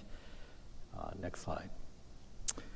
The college has invested with Fifth Third Bank the May 2024 bond issuance. As of March 31st, there's roughly $21.4 million remaining of the $35 million issuance, and has invested in high-yield cash accounts, certificates of deposit, U.S. agency and treasury obligations. These funds are separately invested and not pooled, as they are restricted in use to the ballot language approved by the voters in March of 2020, and the rates of these investments range from 3.54 to 4.66%. Next slide, please. The college's investment income was $2.8 million in the fiscal year ended June 30, 2024, $3.8 million in the fiscal year ended June 30, 2025, of which over $1.1 million was from the bond funds, and $2.5 million for the 9 months ended March 31st, 2026. Also presented are the inflation-adjusted earnings from June 30th, 2024, 2025, and they are presented in 2026 dollars. Next slide. Yeah, so that ends my report, and I'll answer any questions that you may have.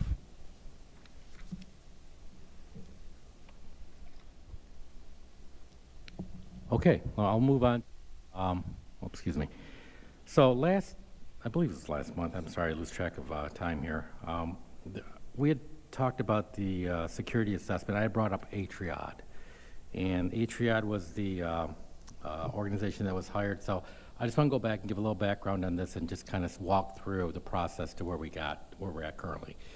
So the process that brought Atriad to MCC was from our ongoing efforts to ensure the safety of our campus from potential threats involving active shooters across the country, and most recently at MSU in 2023.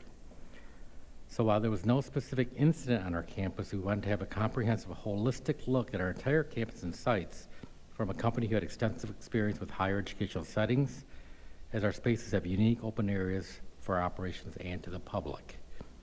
We sent out an RFP in spring of 2023, formed a committee which included IT, faculty, facilities, risk management, public safety, a student perspective, and secretarial admin assistance. We brought 2 companies to campus for interviews and selected Atriad. So they began in June of 2023. They did a IT-focused workshop in December. They did a program-level presentation to the college in December of 23. Final report was done, and then it was presented to the cabinet and the president in January of 2024. After that, so I went back and looked, and so February of 2024, Rod, myself, and Randy Chappell, who was the former, he was interim chief technology officer, brought forth capital projects and bonds.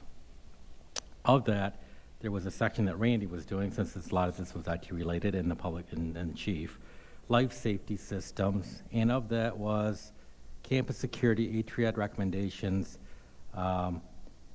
security camera expansion, access control expansion, public address system expansion, and digital signage.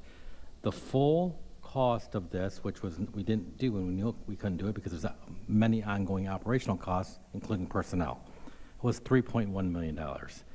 So we wanted to go through and figure out what exactly we could do, kind of fold this in, and just take it in piecemeal, if you will.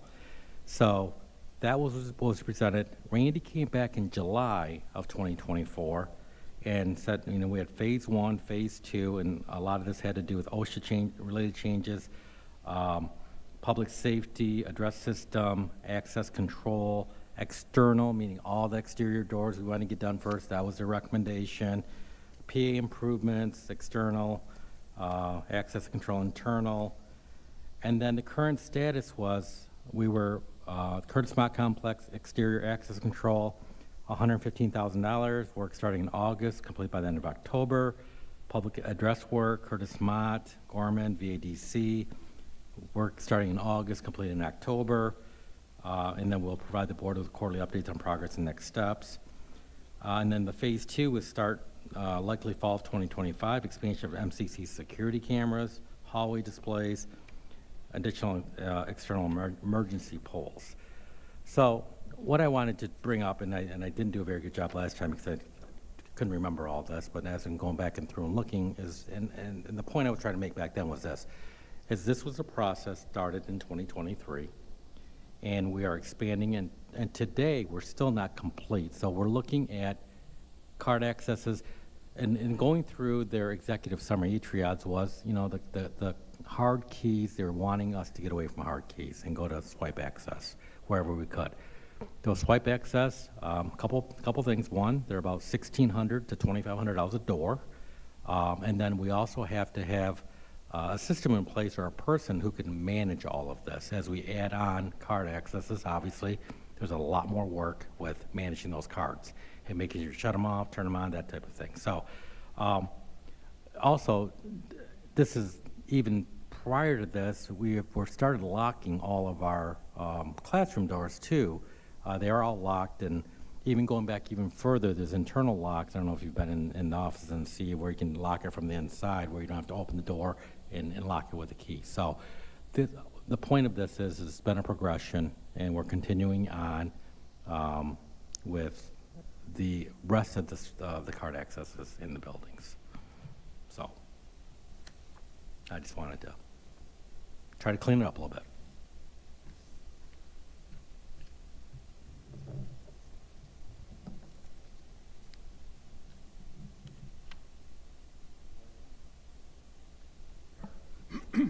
Yeah, thank you, Larry, for that presentation. So I just want to be clear, the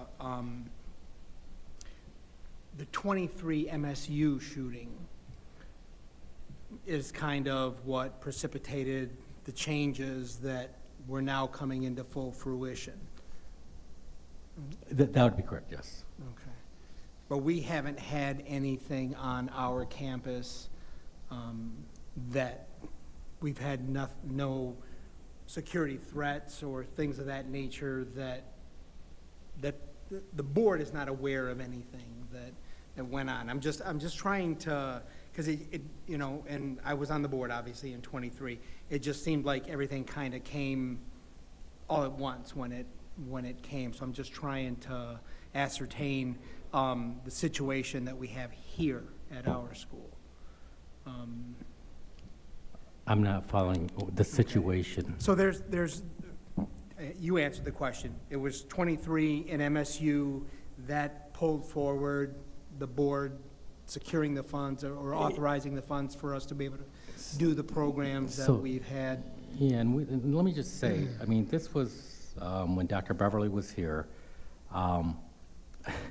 And people, I mean, I felt like as a college we were doing knee-jerk things. Something happened, that door needs to be this, we need to frost this glass, we need to do this. And then it's like, well, now we can't see who's coming in, so now we need to unfrost the glass, put up, and so at that point in time, I said, you know what, we need to do a full assessment. If we're gonna do this, I think we should do this holistically and completely as best we can, and as much as we can afford. So, yeah, that's what precipitated that there was a concern about active shooter, and I think everybody on the board knows that we go through tabletop exercises each year and assessments, and so that's very active in the front of mind for the college to make sure that we are prepared as possible in the unfortunate event of something like that happening.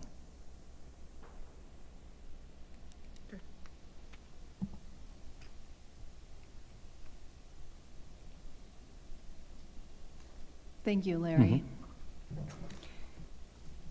And to wrap things up, we have Mr. Kirk Yaros, Acting Chief Technology Officer, to provide the Information Technology Services Report. We saved the best for last, right? I was going to say, save the best for last. I'm just disappointed the TV crew isn't here for this important ITS update. All right, I guess you can go to the next slide there. It is difficult to articulate how much of an impact AI is going to have on a lot of institutions, higher ed especially. We've been seeing other institutions, and the rate of adoption and growth by employers and other higher ed institutions is exponential. So we, as Mott, need to be actively engaged to stay relevant and competitive in this area. So in that regard, the AI task force is working with working on a few parallel efforts, which training our employees, specifically with some ethics training, ethical use of AI, and then Gemini is our AI tool that we have currently licensed. We want to get our employees up to speed on how to properly use that to maximize productivity. ITS is actually working with functional areas to help people learn other ways to use AI. We're gathering success stories from other areas. How are they using it? It just kind of gives people some different ideas on what they can do and increase that adoption. So we need to move with urgency on AI, and this task force is hoping to meet that challenge. And I will expect a lot of activities to expand over the summer. So next slide. This was actually from last month, but I wanted to share it with you. You may have heard about the Canvas. This is the Instructure breach. I won't go through the whole timeline, but there basically was Canvas notified us. The incident happened around April 29th. They notified us starting May 1st, but there was a lot of unknowns for a long period of time. So they did actually have some pretty high-level meetings with their CEOs, their data architect, and their customer success directors with all of our schools directly and giving us some information. So we were on top of it and we were watching it, but we didn't have really any indication that Mott had any issues, but we wanted to make sure that we at least communicated to the greatest extent possible. You have to weigh that fine line of scaring people with stuff that may not be true versus trying to be communicate what you do know. So you can go to the next slide. So you saw Brandy from MCCA. I'm actually part of MCCA IT. So there's 31 schools. 12 of those schools use Canvas. I still think it's a best-in-breed software. That's about 38% of the schools still use that system. So I just thought it'd be interesting for you to know the other schools that would have potentially been impacted. Next slide. It was good news. As of June 3rd, we were actually officially told that our data was not impacted. Nothing from Mott was impacted on that. So as of right now, we're just in a monitoring mode. But I'm encouraged to say that at least as of now, we have nothing that we need to take further action on. So, and I think that was the main update. I made it quick for you. You're welcome. Any questions? All right. Thank you, Kirk. And I would like to thank the Board of Trustees for allowing us the time today to present the President's report and for allowing the team to share all the great work that they're doing. So thank you for that. Thank you. Chairman Swanson, may I ask a question? I wanted to ask a question regarding one of the Human Resources Activity Reports. I just wanted to know for some of the complaints that are currently being investigated, resolved for March and April. How do we, as a board, how do we find out more information about the actual outcome or what is being investigated, especially if it's something that's of a serious nature?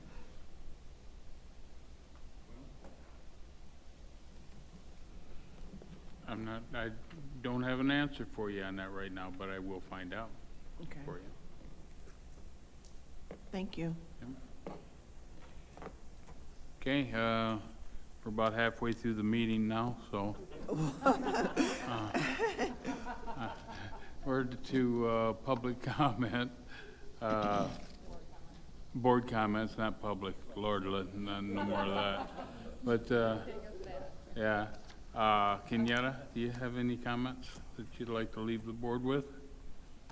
I just want to say thank you to everyone who continues to come forth with public comment, regardless of what your position is. We definitely appreciate hearing your concerns and feedback and sometimes positive things that we are doing that we have gotten right.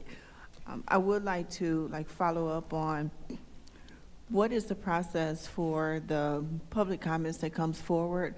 How do we ensure that those are followed up on by the board? Once again, I do not have that information, but I will do my best to get an answer for you. Okay. And I also want to say congratulations to Santino. I think he got married. Yes. Okay. Congratulations, Santino. Thank you. Well, that's what I was going to say. Oh, really? I'm sorry. That's okay. And also, thank you for finally getting us these backpacks that are not the drawstring that we have to tie a million times. Art? No comment. Santino? I would just like to thank everybody who has said congratulations throughout the meeting and from the public and over there on the table. Candace? We are full of gratitude tonight. Thank you so much for all of your reports. It took a lot of work to get that done. Thank you. We appreciate that. And I appreciate my backpack too. Thank you. Okay, and all I have was what I told you earlier, Santino. Marriage is a fine institution, but I'm not sure about being an institution for the rest of your life. So, and with that, I promise next month's meeting will be very quick, as we do not have one. So enjoy the month off, and see you back in August.